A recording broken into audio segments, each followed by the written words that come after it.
1 jam setelah kuantar suami ke bandara yang hendak dinas, aku malah melihatnya masuk ke kamar hotel mewah dengan wanita lain. Halo Bunda, semoga Bunda semuanya dalam keadaan sehat dan bahagia ya. Sebelum masuk ke ceritanya, jangan lupa like, komen dan subscribe channel ini ya. Selamat menonton. Pukul 10.17 pagi. Udara di depan terminal keberangkatan masih berbau asap kendaraan dan kesibukan yang terlalu pagi. Mas Bobby memelukku singkat, ciuman di kening yang terasa hambar. Tas ranselnya yang tali penyanggahnya sudah mulai mengelupas itu tergantung di pundaknya. Pamit, ya, Mal. Hati-hati di rumah. Ini cuma 3 hari, kok. Urusan proyek sama klien di Surabaya. Nanti aku kabari kalau sudah sampai hotel. Ucapnya, mata berkedip cepat. Tanda dia gugup. Dulu aku mengira itu karena dia tidak betah bepergian. Sekarang aku tahu, itu karena dia pembohong ulung. Aman. Kamu juga jaga kesehatan. Jawabku, suara datar. Aku memaksakan sudut bibirku naik, membentuk senyum tipis yang diharapkan bisa meyakinkannya bahwa aku, malah si istri polos, menelan mentah-mentah semua ceritanya. Aku menyaksikan punggungnya yang semakin jauh, menyatu dengan kerumunan orang yang masuk ke terminal. Hatiku sebenarnya sudah resah sejak seminggu terakhir. Ada jarak. Ada getaran aneh di ponselnya yang selalu dia sembunyikan. Ada wewangian asing yang sesekali menempel di jaketnya. Tapi aku memilih untuk mendengarkan suara kepala. Mungkin dia lelah, mungkin aku yang overthinking. Kami sudah menikah 7 tahun. Itu waktu yang cukup untuk membuatku percaya bahwa fondasi kami kuat. Setelah mobilnya menghilang, aku masih duduk di belakang kemudi, mencoba mengusir rasa cemas yang tak jelas. Daripada langsung pulang ke rumah yang akan terasa sangat sunyi, aku putar setir ke arah minimarket besar di pinggir jalan. Aku butuh camilan, atau mungkin sekotak coklat, untuk menenangkan saraf. Pukul 11.03 pagi. Aku sudah parkir, tapi belum juga turun dari mobil. Pikiranku melayang ke daftar belanja. Telur, susu, roti. Hal-hal biasa untuk kehidupan biasa yang ternyata hanyalah fata morgana. Tanpa rencana, pandanganku terangkat, menyapu pemandangan di seberang jalan. Dan di sana, di balik kaca mobil yang sedikit berdebu, pikiranku yang sudah kalut itu benar-benar meledak. Hotel The Grand Lavender. Tempat yang bahkan untuk minum kopi di lobinya saja, aku harus berpikir 2 kali. Megah, berkilauan, dengan doorman berseragam lengkap. Seorang pria keluar dari taksi. Dia mengenakan kemeja linen putih yang terlihat mahal, dipadu celana chino coklat muda dan sepatu loafers kulit yang mengilap. Rambutnya rapi, bukan seperti potongan praktis biasa Mas Bobby. Gayanya percaya diri, santai. Aku mengernyit. Ada yang sangat familiar dengan postur tubuhnya, dengan cara dia melangkah. Kemudian, pria itu menoleh, menunggu seseorang. Jantungku berhenti berdetak. Itu, wajah Mas Bobby. Tapi bukan wajah Mas Bobby yang kukenal. Ekspresinya berbeda. Lebih cerah, lebih bebas. Ada senyum yang mengembang, bukan senyum tipis penuh tanggung jawab untukku. Dari taksi yang sama, muncul seorang wanita. Dia seperti melompat keluar, penuh energi. Gaun sundres merah menyala membungkus tubuhnya yang ramping. Rambut hitamnya terurai, berkilau diterpa matahari. Dia cantik, dengan kecantikan yang mencolok dan berani. Wanita itu, Berlin, namanya tiba-tiba terngiang di kepala seperti kutukan. Langsung mendekati Bobby, tertawa lepas.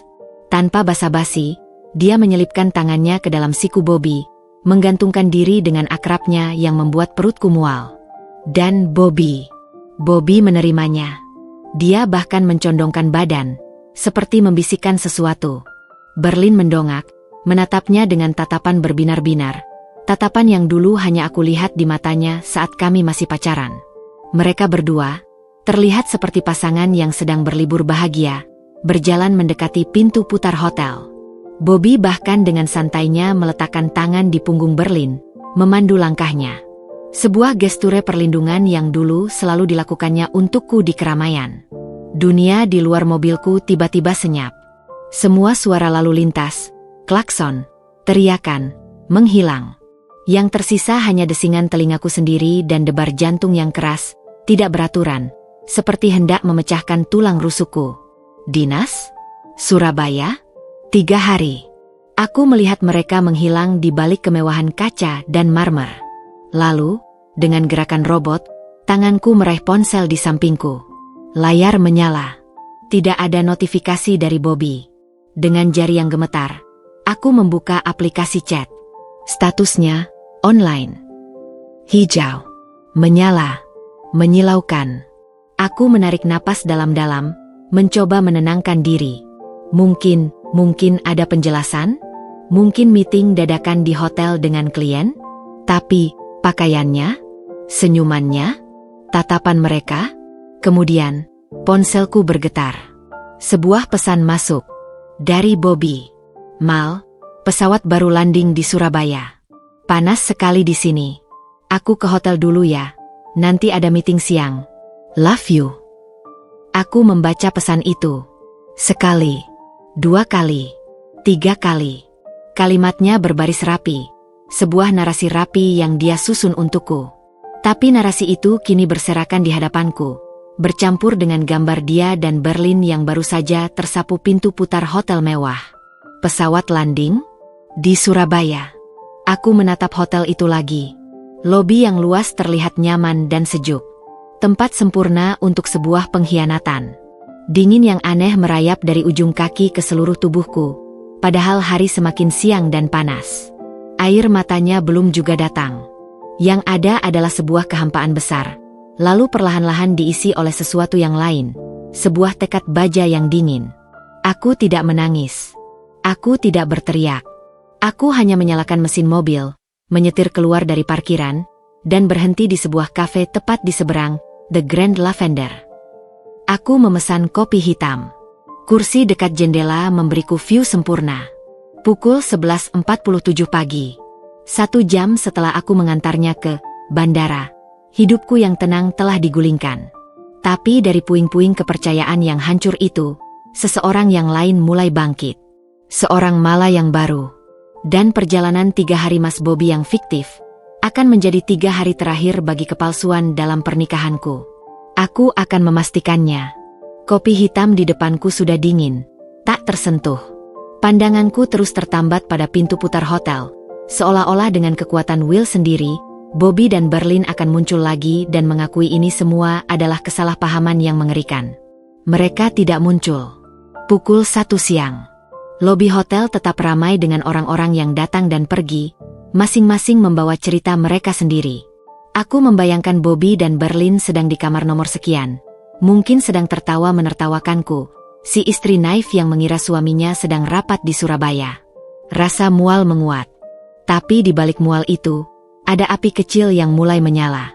Api kemarahan yang dingin dan terukur. Aku akhirnya membayar kopi dan pulang. Rumah terasa seperti set film yang asing.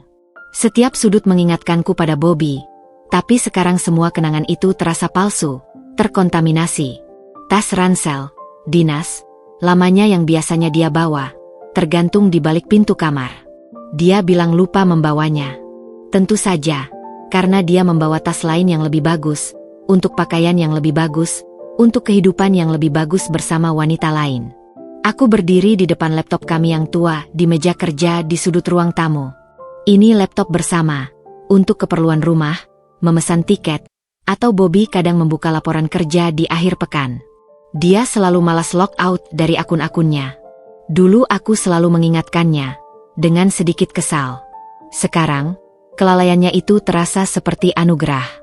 Aku menarik napas, membuka tutup laptop.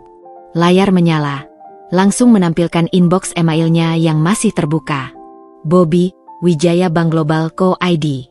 Jari-jariku diam di atas trackpad.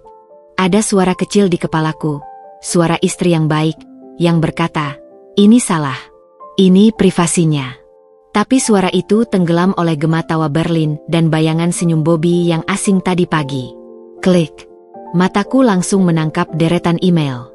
Banyak yang berisi laporan kerja, newsletter bank. Tapi ada satu yang menyolok. Konfirmasi reservasi. Dari The Grand Lavender. Untuk 3 malam. Atas nama Robert Wijaya. Robert. Dia bahkan menggunakan versi formal namanya. Check-in hari ini. Check-out 3 hari lagi. Suite room. Biayanya membuat mataku perih. Harga 1 malamnya setara dengan gajiku sebulan mengajar. Aku menyimpan screenshot, mengirimkannya ke email rahasia yang kubuatan tadi di kafe. Lalu, aku buka tab baru, langsung menuju situs maskapai yang biasa kami gunakan. Akunnya juga masih login. Aku cek riwayat pemesanan. Ada tiket Surabaya-Jakarta untuk besok pagi. Tapi statusnya refunded. Dia membatalkan tiket pulangnya? Atau tiket itu memang dari awal hanya untuk pencitraan? Aku telusuri lebih jauh. Tidak ada tiket Jakarta-Surabaya untuk hari ini. Yang ada adalah tiket ke Bali 2 bulan lalu, pada tanggal yang bersamaan dengan dinas mendadak Bobby waktu itu. Aku menarik napas dalam. Jadi, ini bukan kali pertama. Aku beralih ke aplikasi chat. Dia log out dari sana. Tapi ada aplikasi game mobile yang sering dia mainkan, Mobile Legends. Aku buka. Tidak ada yang mencurigakan di chat tim. Lalu aku ingat, dia pernah berkata soal fitur chat khusus dengan teman satu tim. Dengan jantung berdebar, aku buka menu teman. Di sana, ada satu nama, B. Berlin. Status online. Aku klik. Dan dunia benar-benar runtuh. Isinya bukan tentang game. B. Berlin, 2 minggu lalu, hotelnya udah kuconfirm. Suite yang ada bathtubnya itu ya. Sayang, aku udah siapin baju tidur baru. B. Robert, wih. Nanti aku pijitin kamu pakai body lotion YG aku beli kemarin. B. Berlin, jangan lupa sama sparkling wine-nya. Perayaan awal untuk proyek kita. B. Robert, jangan khawatir. Semua akan berjalan lancar. Malah nggak bakal tahu. Lagian besok kan aku dinas. B. Berlin, aku nggak sabar ninggalin kantor yang menjemukan ini. Soon, ya? Setelah proyek ini cair, kita bisa mulai hidup yang sebenarnya. B. Robert, soon. Aku janji. Ini semua untuk kita. Percakapan berlanjut ke rencana mereka bertemu di lobi, tentang pakaian yang akan dibawa Bobby. Jangan pakai kemeja kantor itu, boring banget. Bawa yang linen biar chic. Hingga ejekan halus Berlin tentang istri tukang masak, yang membuat Bobby hanya membalas emotikon tertawa. Setiap kata seperti pisau bermata tumpul yang menyeret noyak isi perutku. Aku memuntahkan isi perutku ke wastafel dapur. Air mata akhirnya datang, banjir deras dan bisu, menyapu wajahku saat aku berjongkok di lantai, tubuh bergetar. Tapi hanya untuk beberapa menit. Kemarahan itu kembali, lebih kuat, lebih tajam. Aku membersihkan mukaku, kembali ke laptop. Dengan ketelitian seorang akuntan, dan hati seorang pengkhianatan, aku screenshot setiap halaman percakapan mereka. Aku simpan foto-foto yang mereka tukarkan. Foto Bobby di restoran mahal yang tak pernah dia ajak aku ke sana. Foto Berlin di mobil barunya, merek yang sering Bobby bilang, mobil gengsi doang. Foto mereka berdua berpelukan di suatu sunset, dengan caption Berlin, My Future. Semuanya kuarsipkan rapi di folder tersembunyi di cloud, dikirim ke email rahasia, dan kusimpan salinannya di flash disk kecil yang kusimpan di dompet. Pukul 4 sore. Cahaya matahari sore mulai menyoroti debu-debu yang beterbangan di ruang tamu. Aku masih duduk di depan laptop, tapi sekarang bukan lagi sebagai korban yang terpana. Aku menjadi arkeolog yang mengumpulkan setiap pecahan bukti dari reruntuhan pernikahanku. Teleponnya berdering. Nama, Mas Bobby, terpampang di layar. Aku biarkan berdering. 5 kali. Baru kuangkat. Suaraku kuusahakan agar datar, lelah, seperti biasa. Halo, Bo. Mal, tadi ada telepon gak? Sinyal di hotel sini jelek. Enggak, tadi aku tidur siang agak lama. Capek. Kamu sudah sampai hotel? Sudah dong. Baru selesai meeting pertama.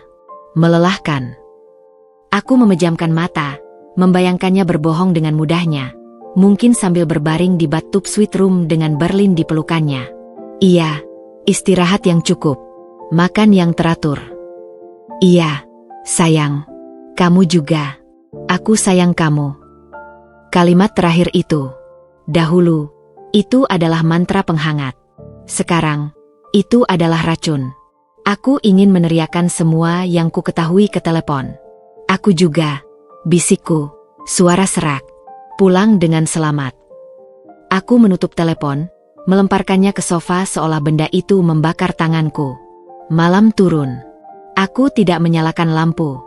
Aku duduk dalam gelap, ditemani oleh cahaya biru dari laptop. Bukti-bukti sudah lengkap. Sidik jari digital pengkhianatannya tercetak jelas di depan mataku. Rencananya mulai terbentuk. Dia ingin proyek ini cair, dan kemudian memulai hidup yang sebenarnya dengan Berlin. Itu artinya ada uang, ada rencana jangka panjang. Dan aku hanyalah rintangan yang akan disingkirkan dengan lembut, dengan kebohongan dinas demi dinas. Sampai suatu hari nanti dia akan meminta cerai, mungkin dengan alasan yang dibuat-buat, dan meninggalkanku dengan hati hancur dan kantong kosong. Tidak akan. Aku mematikan laptop. Dalam kegelapan, senyum tipis pertama sejak pagi akhirnya muncul. Bukan senyum bahagia, tapi senyum seorang yang sudah melihat peta perang, dan memutuskan untuk tidak jadi korban, tapi jadi jenderal. Selamat, Dinas, Bobby, bisikku ke udara yang sunyi. Nikmati 3 hari terakhirmu sebagai suami yang kamu kira masih memegang kendali. Besok, aku akan mulai melangkah. Tapi untuk malam ini, biarlah kesedihan dan kemarahan ini menjadi bensin terakhir bagi kelemahanku. Besok, malah yang baru akan bangkit dengan senjata yang sudah terhunus, kebenaran. Keesokan harinya tubuhku terasa berat bagai ditimpa batu. Aku bangun di sofa, masih dengan pakaian semalam. Cahaya pagi yang menusuk menyelinap dari celah tirai. Kenangan tadi pagi dan bukti-bukti di laptop terasa seperti mimpi buruk yang nyata. Aku mandi dengan air dingin, mencoba membasuh rasa lelah dan kepahitan. Tanganku masih gemetar ringan. Sarapan? Tidak mungkin. Tenggorokanku terasa sempit. Yang bisa kulakukan hanyalah membereskan rumah secara mekanis. Seolah-olah dengan merapikan barang-barang, aku juga bisa merapikan kekacauan di dalam kepalaku.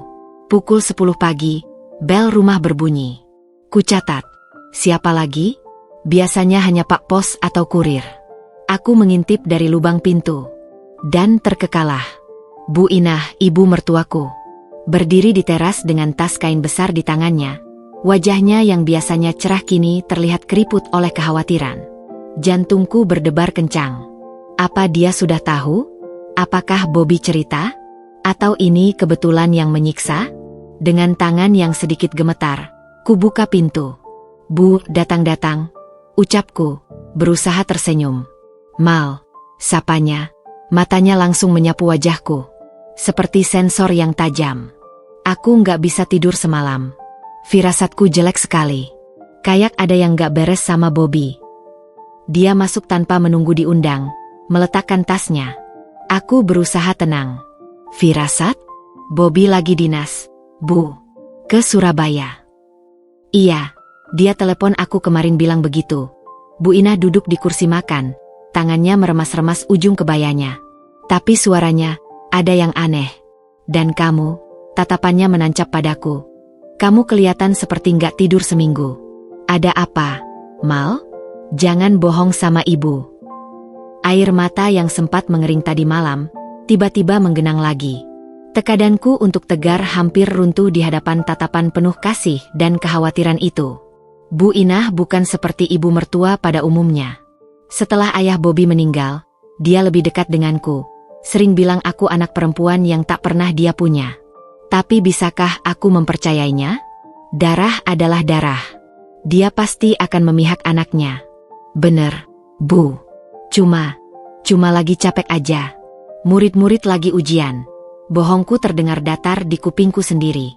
Bu Inah menghela napas panjang. Aku tahu Bobby akhir-akhir ini aneh. Sering sibuk, sering kemana-mana sendiri. Dulu kalau telepon ibu, selalu cerita tentang kamu. Sekarang, cuma basa-basi. Perkataannya seperti menyiram bensin ke bara di dadaku. Bahkan ibunya sendiri merasa ada yang tidak beres. Aku mau menginap di sini malam ini, Mal, pinta Bu Inah tiba-tiba. Bobby kan gak ada. Kamu jangan sendirian. Aku masakin kamu makanan yang hangat. Lihat kamu kayaknya gak makan. Protes ingin keluar dari mulutku. Aku butuh kesendirian untuk merencanakan, untuk marah, untuk hancur. Tapi di sisi lain, kehadirannya terasa seperti anugerah di tengah kesepian yang mulai menggerogoti. Dan mungkin, hanya mungkin, dia bisa menjadi sekutu. Ya, silakan Bu, akhirnya kukatakan. Tapi, daripada di rumah melulu, gimana kalau kita jalan-jalan sebentar? Aku juga pusing di rumah. Itu rencana spontan. Aku butuh melihat dunia luar, menguji reaksiku, dan, entah mengapa, aku merasa tertarik magnet untuk melihat lagi hotel itu. Seperti ingin memastikan itu bukan halusinasi. Bu Inah setuju. Kami naik mobilku. Aku menyetir tanpa tujuan jelas. Akhirnya berputar-putar di daerah pusat kota. Dan seperti nasib yang sedang mengolok-olok, kaki ini secara otomatis membawaku mendekati kawasan di mana The Grand Lavender berdiri megah. Wah, hotelnya bagus ya, gumam Bu Inah, melihat ke arah bangunan itu. Dan saat itulah, seolah-olah panggung telah disiapkan, pintu putar hotel berputar. Keluar seorang wanita. Gaun merah. Rambut hitam terurai. Langkah percaya diri. Berlin. Dia sendiri. Membawa tas kertas kecil dari toko kue mewah di dalam hotel. Wajahnya sumringah. Seperti seseorang yang baru saja menikmati sesuatu yang manis. Dia berdiri sebentar di depan, memandangi lalu lintas, sambil mengunyah sesuatu dari dalam tas. Astaga, cantiknya wanita itu, gumam Bu Inah lagi, tanpa sadar. Tapi kemudian, dengan suara berubah, lebih rendah, penuh insting seorang ibu yang tua dan berpengalaman, dia menambahkan, tapi lihat matanya, Mal. Cantik tapi tajam. Kayak mata musang. Licik. Hati-hati sama wanita dengan mata seperti itu. Aku tertegun. Tanganku menggenggam setir mobil begitu kencang. Darah berdesir di telingaku. Ibu mertuaku, yang tidak tahu apa-apa, dalam sekali pandang sudah menangkap esensi dari wanita yang menghancurkan rumah tangga anaknya. Berlin akhirnya menyeberang, menghilang di balik gedung perkantoran. Kita pulang yuk, Bu, ucapku. Suaraku terdengar serak. Aku udah agak enakan. Sepanjang perjalanan pulang, Bu Inah diam. Sesampainya di rumah, saat aku menyiapkan teh, dia duduk di kursi dapur, matanya kosong. Mal, panggilnya tiba-tiba, suaranya berat. Ibu nggak mau ikut campur. Tapi sebagai perempuan yang sudah lama hidup, ibu punya feeling. Ada sesuatu yang nggak beres. Dan itu, dia menatapku dalam-dalam, berhubungan dengan Bobby dan wanita tadi, ya. Aku tercekat. Cangkir di tanganku bergetar. Pertahananku runtuh. Air mata yang kutahan sejak tadi pagi akhirnya meledak. Aku tersungkur di kursi, menangis terisak-isak, tanpa suara. Semua kesedihan, pengkhianatan, dan rasa diperdaya itu muncrat keluar. Bu Inah tidak berkata apa-apa. Dia hanya mendekat, memelukku erat, membiarkan bajunya basah oleh air mataku. Pelukannya hangat dan kuat, berbeda dengan pelukan Bobby yang terakhir kali terasa hambar. Setelah tangisku reda menjadi isakan kecil, dengan suara bergetar, aku bercerita. Semuanya. Dari yang kulihat di lobi hotel, hingga bukti-bukti di laptop. Aku menunjukkan screenshot-screenshot itu padanya. Wajah Bu Inah berubah pucat, lalu memerah oleh amarah. Matanya, yang tadi penuh kasih, kini menyala-nyala. Bangsat, umpatnya. Sebuah kata yang jarang sekali keluar dari mulutnya yang biasanya halus. Anakku itu bangsat. Berani sekali dia memperlakukan kamu seperti ini. Dia berdiri, berjalan mondar-mandir di dapur kecilku. Dia pikir karena ibunya sudah janda tua, dia bisa seenaknya? Dia lupa siapa yang banting tulang menyekolahkannya setelah bapaknya meninggal? Dia lupa dulu kamu yang terima dia pas dia belum punya apa-apa. Kemarahannya bukan padaku. Itu untuk Bobby. Itu yang kuharapkan, tapi tetap saja mengejutkan. Ibu di pihakmu, Mal, katanya, berhenti dan menatapku. Air mata juga menggenang di matanya, tapi itu air mata kekecewaan dan malu. Kamu anak ibu. Bobby. Bobby butuh pelajaran. Dan wanita jalang itu juga. Rasa lega yang luar biasa, dicampur rasa sakit, menyergapku. Aku tidak sendirian. Aku punya sekutu. Dan sekutu ini adalah orang terakhir yang Bobby duga akan memusuhinya. Malam itu, Bu Inah tidur di kamar Bobby. Aku mendengar dia masih menangis diam-diam dari balik pintu. Rencanaku yang semula dingin dan penuh perhitungan, kini mendapat dimensi baru. Dendam seorang ibu yang merasa dikhianati cinta dan pengorbanannya. Pengkhianatan Bobby tidak hanya menghancurkan istri yang menunggu di rumah, tapi juga menghancurkan hati ibu yang membesarkannya. Dan itu, mungkin, adalah kesalahan terbesarnya. Pagi setelah tangisan dan pengakuan itu, rumah terasa berbeda. Udara yang semacam tercemar oleh kebohongan, kini mulai diisi oleh energi baru, energi rencana yang terpadu. Bu Inah, yang biasanya bangun untuk sholat subuh lalu merapikan rumah dengan tenang, kini terlihat seperti jenderal yang bersiap untuk pertempuran. Matanya yang kemarin sembab, kini tajam dan fokus. Kami duduk di meja makan, teh hangat di antara kami. Jadi apa yang akan kita lakukan, Mal? Tanyanya, suara serak namun tegas. Kita nggak boleh diam saja. Tapi kita juga nggak bisa gegabah. Aku menarik napas. Inilah saatnya menyusun strategi. Aku sudah kumpulkan bukti digital, Bu. Tapi itu belum cukup. Kita butuh bukti konkret, rekaman suara misalnya, yang benar-benar menunjukkan niat dan rencana mereka. Bobby bicara soal mengalihkan aset dan minta cerai di chat. Tapi kita butuh dia mengatakannya langsung. Bu Inah mengangguk pelan, pikirannya bekerja. Tas dinas lamanya masih di sini, kan? Yang dia lupa bawa itu. Iya, jawabku, sedikit bingung. Dulu, waktu Bobby masih kecil dan suka bohong soal uang jajan, kenang Bu Inah dengan senyum getir. Ibu selalu bisa tahu dengan memeriksa saku celananya atau isi tasnya. Sekarang, matanya berbinar. Tasnya bisa kita pakai. Ide itu begitu sederhana namun brilian. Kita pasang alat perekam di tasnya. Tepat sekali. Nanti, kita harus pastikan tes itu sampai di tangannya tanpa dia curiga. Rencana itu mulai terbentuk. Aku segera memesan alat perekam suara mini berdaya tahan lama secara online dengan pengiriman instan.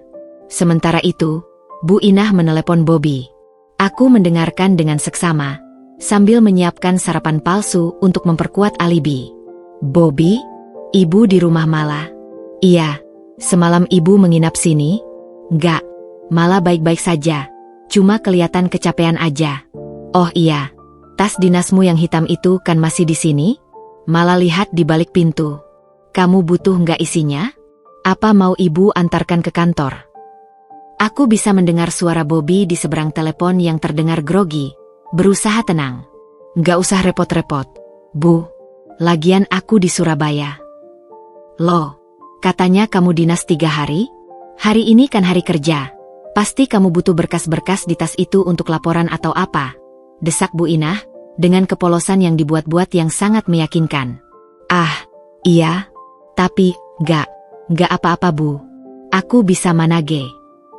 Ya udah kalau begitu. Nanti ibu titipkan saja ke resepsionis kantormu ya. Biar kamu ambil pas balik. Kasihan kalau ada yang penting. Sebelum Bobby membantah, Bu Inah cepat-cepat menutup telepon. Sudah, katanya padaku. Dia pasti panik. Tapi dia nggak bisa bilang, jangan antar ke kantor, karena itu akan mencurigakan. Dia pasti akan berusaha mencegah dengan cara lain atau menyuruh anterin ke tempat lain. Benar saja. Beberapa menit kemudian, teleponku berdering. Dari Bobby. Mal, tadi ibu telepon. Soal tas itu, kamu jangan repot-repot ya. Aku nggak butuh. Tapi kata ibu, di dalamnya ada flash disk laporan tahunan? Itu kan penting. Aku bermain sesuai skenario yang Bu Inah dan aku diskusikan cepat. Dia, iya.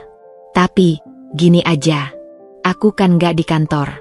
Lagi meeting di luar sama klien. Nanti kalau ibu mau, titipkan saja di hotel tempat aku menginap. The Grand Lavender. Berikan ke resepsionis aja. Bilang untuk Tuan Robert Wijaya. Aku ambil nanti sore. The Grand Lavender, nama itu seperti tamparan lagi. Dia bahkan tidak repot-repot membuat alamat hotel lain. Atau mungkin, dia terlalu percaya diri dan panik. Oh, di hotel? Baiklah, Nanti aku sampaikan ke ibu, kataku, bersiap menutup telepon. Mal, panggilnya. Suara tiba-tiba lembut. Makasih ya. Dan, maaf ibu merepotkan.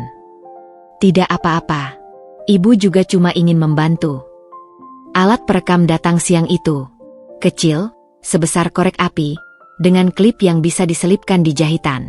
Dengan hati-hati, Bu Inah yang memiliki keterampilan menjahit dasar, menyelipkannya di balik lapisan dalam tas laptop di dalam ransel Bobby, dekat dengan resleting.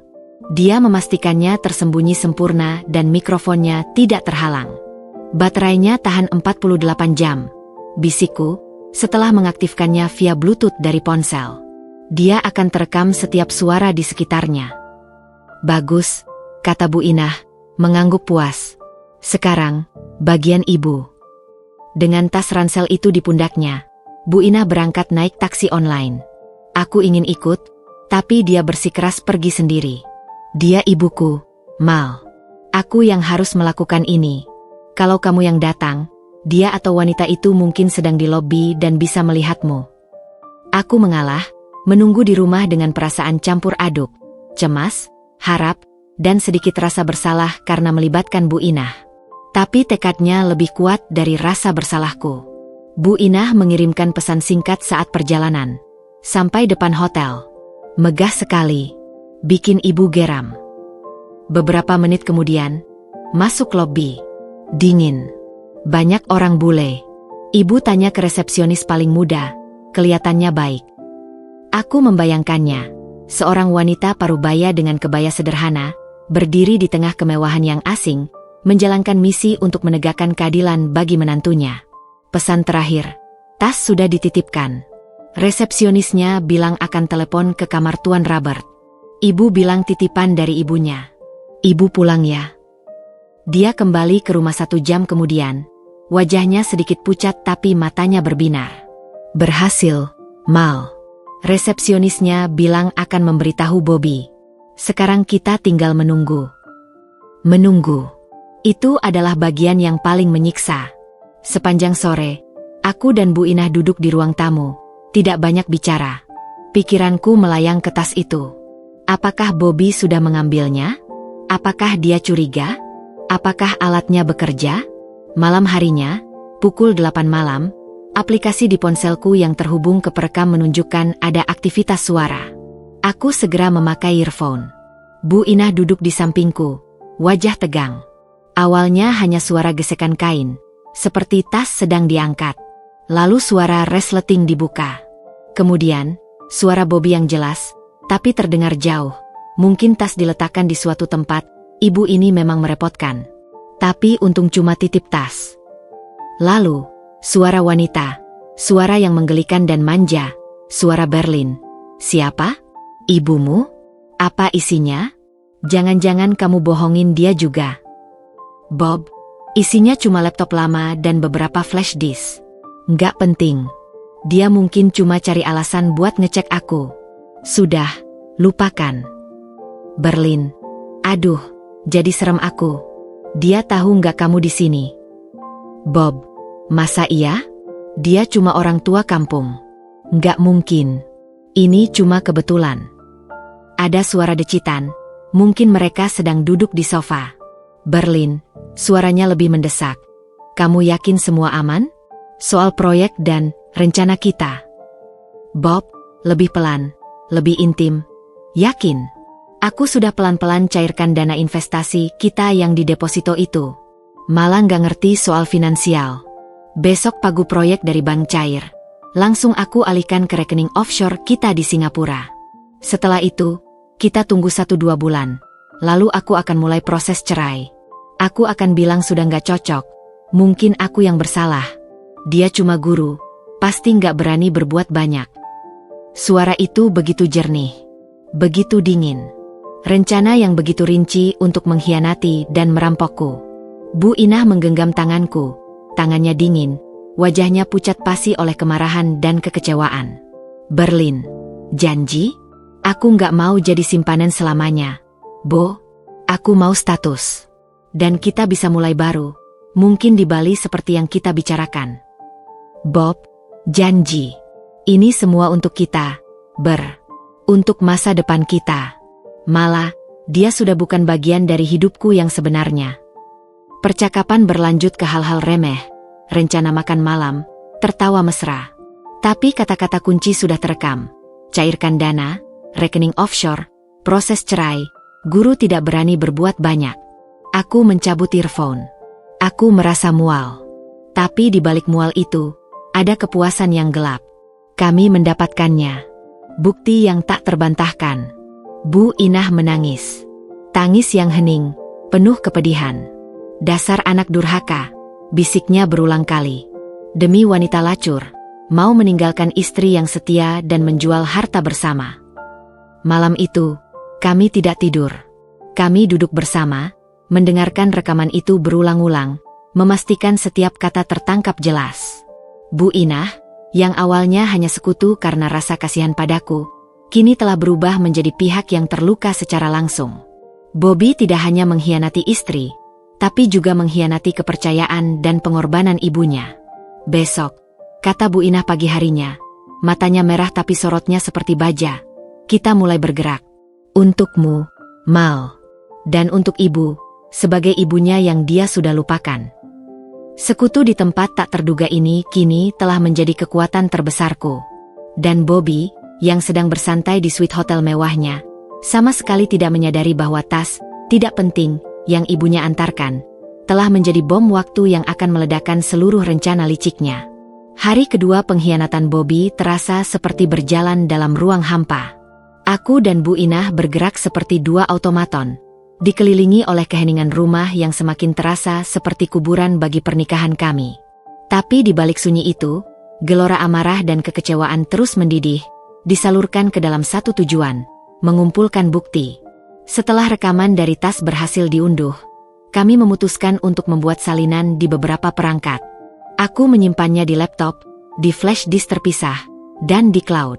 Bu Inah, dengan ketekunan yang mengejutkan, meminta satu salinan di ponsel tuanya. Untuk ibu dengar berulang-ulang, katanya dengan suara datar, biar rasa sayang ibu pada anak itu habis terkikis. Biar nanti ibu tidak goyah.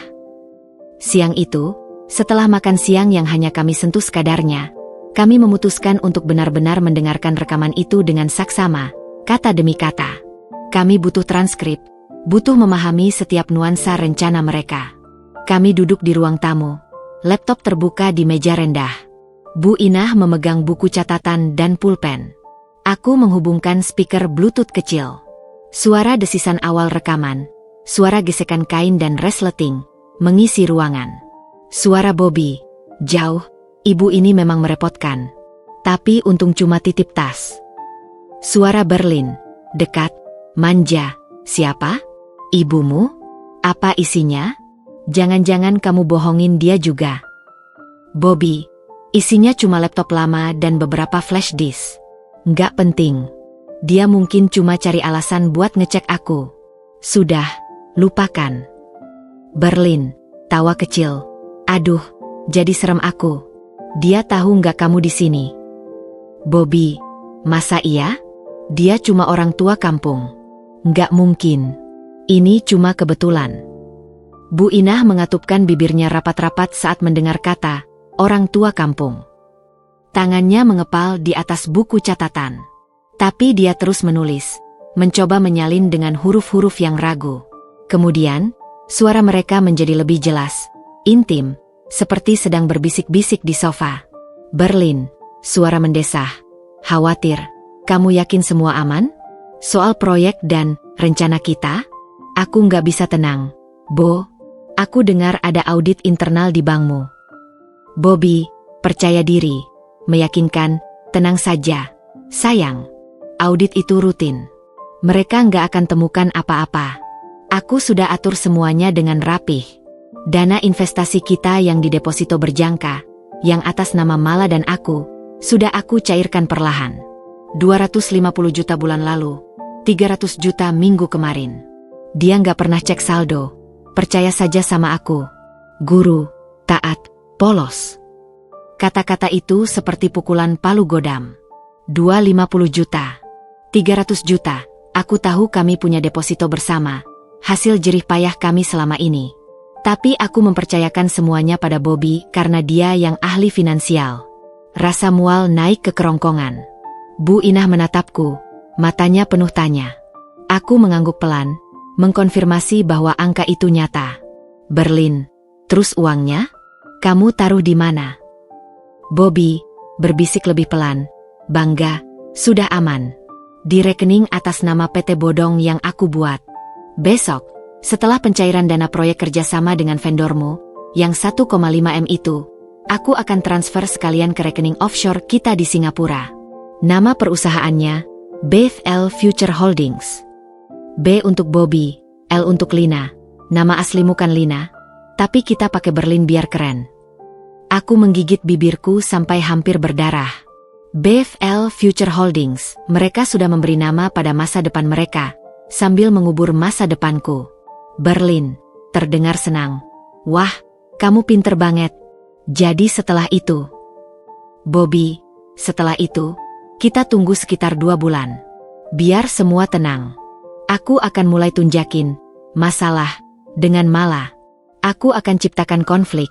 Mungkin aku akan sering marah-marah, pulang telat, sampai dia nggak tahan dan setuju untuk cerai. Atau kalau dia nggak mau, aku akan ajukan ke pengadilan dengan alasan perbedaan yang nggak bisa didamaikan. Dia cuma guru, nggak punya kuasa hukum atau uang untuk melawan. Aku yakin dia akan menyerah dan nurut saja bagi-bagi harta dengan skemaku. Rumah ini masih KPR, nggak banyak nilai jualnya. Yang penting kita amankan aset likuid kita. Setiap kata seperti silet yang mengiris-iris sisa harga diriku. Cuma guru. Nggak punya kuasa hukum, dia merencanakan kehancuranku dengan perhitungan yang begitu dingin dan merendahkan. Berlin, aku nggak sabar. Bo, aku mau hidup mewah bersamamu. Jauh dari semua ini. Janji kamu nggak akan berubah. Bobby, suara lembut, penuh bujukan, janji, sayang. Malah sudah bukan bagian dari hidupku yang sebenarnya. Dia hanya batu loncatan. Kamu adalah tujuan akhirku. Untuk kita.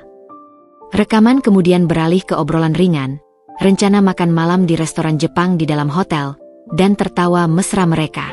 Tapi bagian intinya sudah lewat. Bu Inah telah berhenti menulis. Pena terjatuh dari tangannya. Dia memandang kosong ke depan. Air mata mengalir deras di pipinya yang keriput tanpa suara. Tubuhnya gemetar. Aku mematikan speaker. Keheningan yang menyusul terasa lebih memekakan daripada rekaman itu sendiri. Lama kami duduk dalam diam. Aku merasa hampa, seperti semua emosi sudah terkuras. Yang tersisa hanya sebuah kepastian yang keras dan dingin. Perang sudah diumumkan. Anak itu. Akhirnya Bu Inah berbicara. Suaranya parau dan bergetar hebat. Dia bukan anakku lagi. Dia iblis yang memakai wajah anakku. Dia menatapku, matanya penuh kesedihan yang dalam dan permintaan maaf yang tak terucap. Mal, maafkan ibu. Ibu yang melahirkannya. Ibu yang membesarkannya jadi manusia tak berperasaan seperti ini. Aku segera beranjak, memeluknya erat. Ini bukan salah ibu, Bu. Ini pilihannya sendiri. Ibu justru menjadi penyelamatku sekarang. Dia mengangguk di bahuku. Tangisnya kini pecah menjadi isakan yang menyayat hati. Tangisan seorang ibu yang kehilangan anak bukan karena maut, tapi karena kejahatan moral anak itu sendiri. Setelah tangisnya mereda, kami kembali fokus. Transkrip itu sudah lengkap. Bukti suara itu sangat kuat. Ia mengungkapkan niat penipuan, penggelapan dana, rencana perceraian yang licik, dan penghinaan yang mendalam terhadap profesi dan diriku. Apa yang kita lakukan dengan ini, Mal? Tanya Bu Inah, mengusap air matanya. Pertama, kita pastikan rekaman ini aman dan tidak bisa disangkal. Aku akan bawa ke temanku yang ahli IT untuk memastikan keasliannya secara digital, jadi nggak bisa dibilang editan. Kataku, suaraku sekarang terdengar lebih tegas dari yang kukira. Lalu, kita gunakan. Tapi tidak sekarang. Kita biarkan dia merasa aman dulu. Biarkan dia mencairkan dana proyek itu. Biarkan dia berpikir rencananya berjalan mulus. Bu Inah mengerti. Senyum tipis yang kejam muncul di sudut bibirnya yang biasanya welas asih. Ibu ingin lihat ekspresinya saat semua ini runtuh di depannya. Aku mengangguk. Amarahku kini telah terkristalisasi menjadi sebuah strategi. Bobby dan Berlin sedang menari di atas panggung, berpikir mereka adalah bintang utama. Mereka tidak tahu bahwa kami, dari balik layar, sudah memegang kabel yang akan menghentikan musik dan mematikan semua lampu. Malam itu, sebelum tidur, Bu Inah masuk ke kamar Bobby, yang sekarang lebih mirip ruang penyimpanan, dan keluar dengan sebuah album foto lama. Dia duduk di sampingku, membuka halaman demi halaman. Bobby kecil, Bobby remaja, Bobby wisuda dengan wajah polos dan penuh harapan. Dulu, dia anak yang baik, bisiknya, menelusuri foto dengan jari yang gemetar. Pernah nangis waktu lihat ibu kelelahan jualan kue. Janji akan bikin ibu hidup enak. Janji itu yang dia tepati ke wanita lain sekarang. Ya. Aku hanya memegang tangannya. Tidak ada kata yang bisa menghibur. Rekaman yang memekakan telinga itu tidak hanya membeberkan pengkhianatan, tetapi juga telah memutuskan ikatan darah terakhir antara Bu Inah dan Bobby. Sekarang, kami adalah dua wanita yang disatukan bukan hanya oleh rasa sakit yang sama, tetapi oleh misi yang sama, memastikan karma menjemput mereka berdua, dan mengambil kembali apa yang menjadi hak kami. Dan karma itu akan datang. Bukan sebagai kemarahan yang membabi buta, tapi sebagai konsekuensi yang terencana dan setimpal. Kami hanya perlu bersabar, dan terus mengumpulkan senjata. Dengan rekaman suara sebagai senjata pamungkas, langkah selanjutnya adalah memperkuat posisi dan memperluas jaringan informasi. Aku bukan lagi Mala yang hanya mengandalkan bukti emosional. Aku harus menjadi investigator yang cerdas. Pagi setelah mendengarkan rekaman itu, aku bangun dengan tekad baru. Bu Inah sudah berada di dapur, menyeduh teh kental dengan ekspresi yang sama tegasnya. Kita perlu tahu lebih banyak tentang Berlin, katanya, menyerahkan cangkir padaku. Dan tentang proyek jahat mereka. Aku mengangguk. Di laptop, aku membuka tab penyamaran dan mulai merambah dunia maya. Berlin, atau Lina, adalah teka-teki yang harus dipecahkan. Pertama, media sosial. Dengan nama Berlin, yang Bobby panggil, pencarian awal sulit. Tapi aku ingat, Bobby menyebut nama aslinya Lina. Aku coba gabungkan Lina dan nama vendor yang sering bekerja sama dengan Bank Bobby, yang kuingat dari obrolan lama Bobby, Synergy Tech Solutions. Bingo. Di LinkedIn, aku menemukan profil Lina Hartono dengan foto yang tak bisa salah. Wajahnya yang cantik dengan senyum percaya diri. Posisi Senior Marketing Manager at Synergy Tech Solutions. Pengalaman kerjanya menunjukkan dia sering menangani klien dari sektor perbankan. Dan di bagian publikasi, ada artikel singkat tentang sinergi sukses. Bank Global Synergy Tech Solutions luncurkan platform digital baru. Proyek 1,5 M yang mereka bicarakan? Aku simpan screenshot profilnya. Lalu, beralih ke Instagram. Dengan nama Lina Hartono, aku menemukan akun privat. Tapi ada akun lain, dengan handle Berlin Beauty, yang tidak privat. Dan isinya memuakkan. Feednya penuh dengan kemewahan. Tas-tas desainer terbaru, makan di restoran bintang Michelin, stay cation di hotel-hotel mewah, termasuk satu foto di suite The Grand Lavender dengan kaca kaki yang memperlihatkan pemandangan kota, foto yang diambil sebelum aku melihat mereka, hingga pamer mobil sport baru berwarna merah. Captionnya selalu tentang hard work pays off, atau deserving the best. Gaya hidup yang sangat tidak sebanding dengan gaji senior marketing manager di sebuah vendor IT, sebesar apapun proyeknya. Komentar di foto-fotonya juga menarik. Banyak dari teman-temannya yang memuji, tapi ada beberapa yang bernada sinis. Project mana nih yang cair lagi, Lin? Atau, wah, bos baru dapat klien gede ya? Komentar-komentar itu biasanya dihapus setelah beberapa jam. Bu Inah mengintip dari belakang bahuku. Dia hidup dari uang haram, ya? Dari proyek yang dikorupsi sama Bobby itu. Sepertinya begitu, Bu, jawabku sambil terus menggulir. Aku menemukan foto lama, sekitar setahun yang lalu, di mana Berlin masih terlihat lebih sederhana. Perubahannya drastis dalam beberapa bulan terakhir. Seiring dengan waktu Bobby yang semakin sering dinas. Lalu, aku ingat kenalanku, Riri. Dia adalah jurnalis investigatif untuk sebuah portal berita finansial. Dulu kami satu organisasi kampus. Aku kirimkan pesan. Rir, ada waktu ngobrol nggak? Butuh insight soal praktik korupsi di proyek bank vendor, khususnya di bank global. Riri membalas cepat. Waduh, topik panas nih. Banyak bisik-bisik soal proyek digital besar di sana yang markup gila-gilaan. Kenapa nanya? Ada yang mau ku konfirmasi. Bisa ketemu. Kami janji bertemu di kafe yang aman sore itu. Sebelum berangkat, aku dan Bu Inah menyusun pertanyaan dengan hati-hati. Kami sepakat, untuk sementara, aku tidak akan membuka kartu soal suamiku sendiri. Pertemuan dengan Riri membuka wawasan yang lebih gelap. Proyek platform digital bank global dengan Synergy Tech Solutions itu sudah jadi buah bibir. Mal, bisik Riri setelah memastikan tidak ada orang yang mendengarkan. Nilai kontraknya 1,5 M, tapi katanya spesifikasi teknisnya biasa aja, nggak worth segitu. Desas-desusnya, ada oknum di bank global yang nge-markup dan bagi komisi dengan pihak vendor. Tapi susah dibuktikan karena dokumennya rapih. Audit internal aja kesulitan. Oknumnya biasanya dari posisi mana? Tanyaku, berusaha tenang. Biasanya dari bagian procurement atau project officer yang punya wewenang tanda tangan pencairan tahapan. Tapi kalau nilainya gede gini, bisa jadi melibatkan level manager atau bahkan lebih tinggi. Kenapa? Kamu punya info? Masih cari-cari, jawabku samar. Tapi kalau misalnya ada bukti komunikasi tidak etis antara pegawai bank dan marketing vendornya, itu bisa jadi pintu masuk nggak? Riri matanya berbinar. Bisa banget. Itu bisa jadi indikasi kuat konflik of interest dan penyalahgunaan wewenang.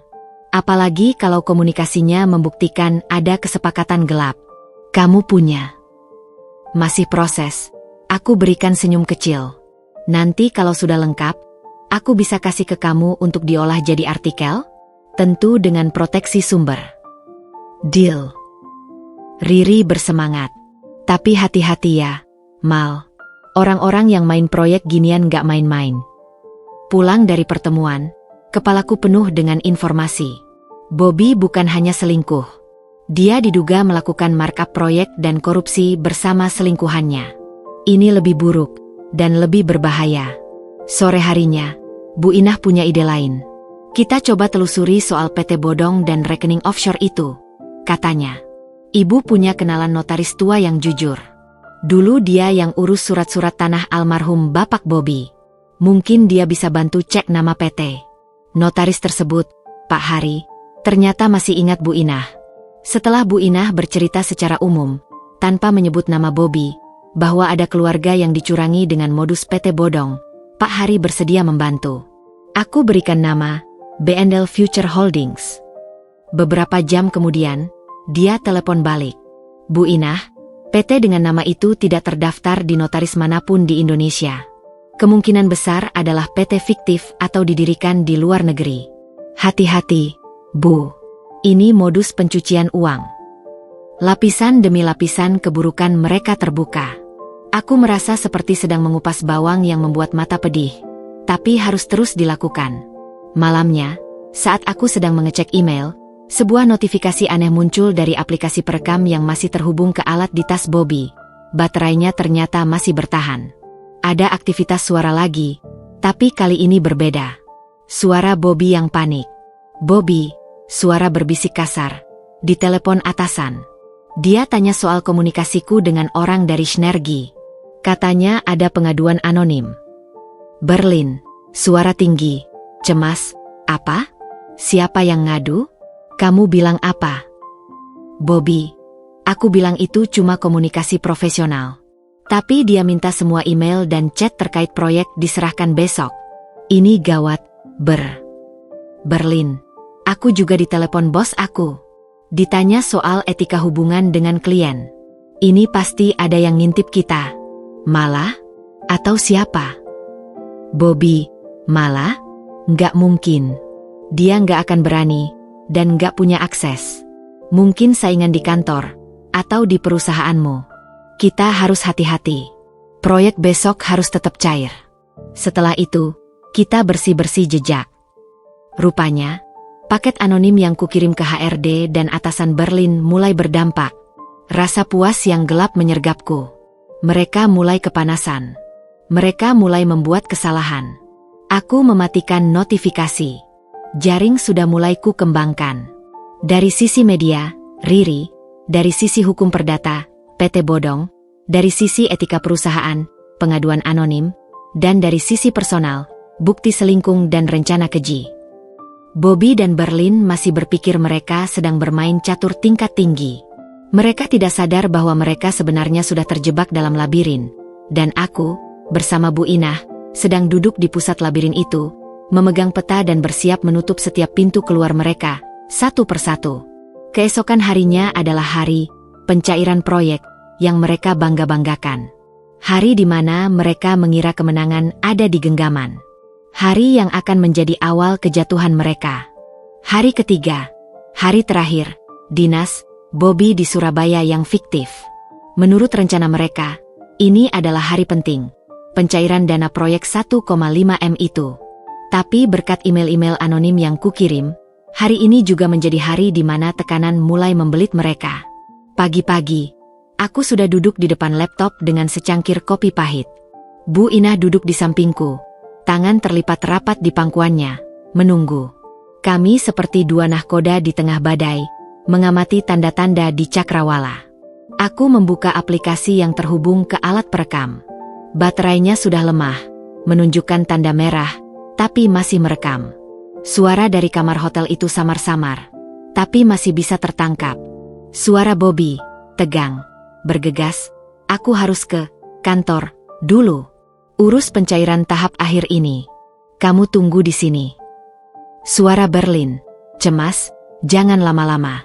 Aku nggak tenang. Telepon dari kantor tadi malam bikin aku nggak bisa tidur. Bobby, tenang. Ini cuma formalitas terakhir. Setelah dana cair ke rekening vendor, bagian kita akan langsung dialihkan sesuai rencana. Besok kita terbang ke Bali, kayak yang dijanjikan, untuk meeting follow-up. Itu hadiah untuk kita. Berlin, sedikit lebih tenang, janji ya. Aku udah siapin baju renang yang baru. Suara pintu kamar terbuka dan tertutup. Bobby pergi. Lalu, ada suara langkah mondar-mandir di kamar. Berlin yang gelisah. Beberapa kali dia berbicara sendiri, bergumam soal siapa yang berani, dan harus lebih hati-hati. Kami mematikan rekaman untuk sementara. Dia pergi untuk melakukan kejahatannya. Gumam Bu Inah, wajahnya keras. Kita harus pastikan dia gagal. Aku sudah punya langkah selanjutnya. Menggunakan email anonim lain, aku mengirimkan pesan yang lebih spesifik ke Head of Internal Audit Bank Global, dengan menembus ke atasan langsung Bobby. Isinya tidak menuduh langsung, tetapi mempertanyakan proses tender dan pencairan dana proyek Synergy Tech Solutions yang tidak sesuai prosedur, serta menyebutkan kemungkinan konflik of interest antara project officer, inisial BW, dan marketing vendor, inisial LH. Aku lampirkan screenshot percakapan game mereka yang sudah kuredaksi, hanya bagian yang membicarakan proyek dan cair dengan nada mesra, tanpa bagian yang terlalu vulgar. Cukup untuk menyalakan lampu merah. Kemudian, aku mengirim email serupa ke Compliance Officer Synergy Tech Solutions, mengulang pertanyaan yang sama. Efeknya hampir instan. Sekitar pukul 11 siang, rekaman dari alat, yang sekarang sudah sangat lemah, menangkap suasana chaos. Suara Bobby, kembali, napas terengah, gila. Proses pencairannya ditahan. Berlin, hampir berteriak, apa? Kenapa? Bobby, atasan aku telepon, bilang ada pengaduan detail ke audit. Mereka mau review ulang semua dokumen dan komunikasi sebelum cairin dana. Mereka suruh aku serahkan semua data, termasuk chat pribadi. Mereka sebut namamu. Berlin, panik, aku juga baru ditelepon.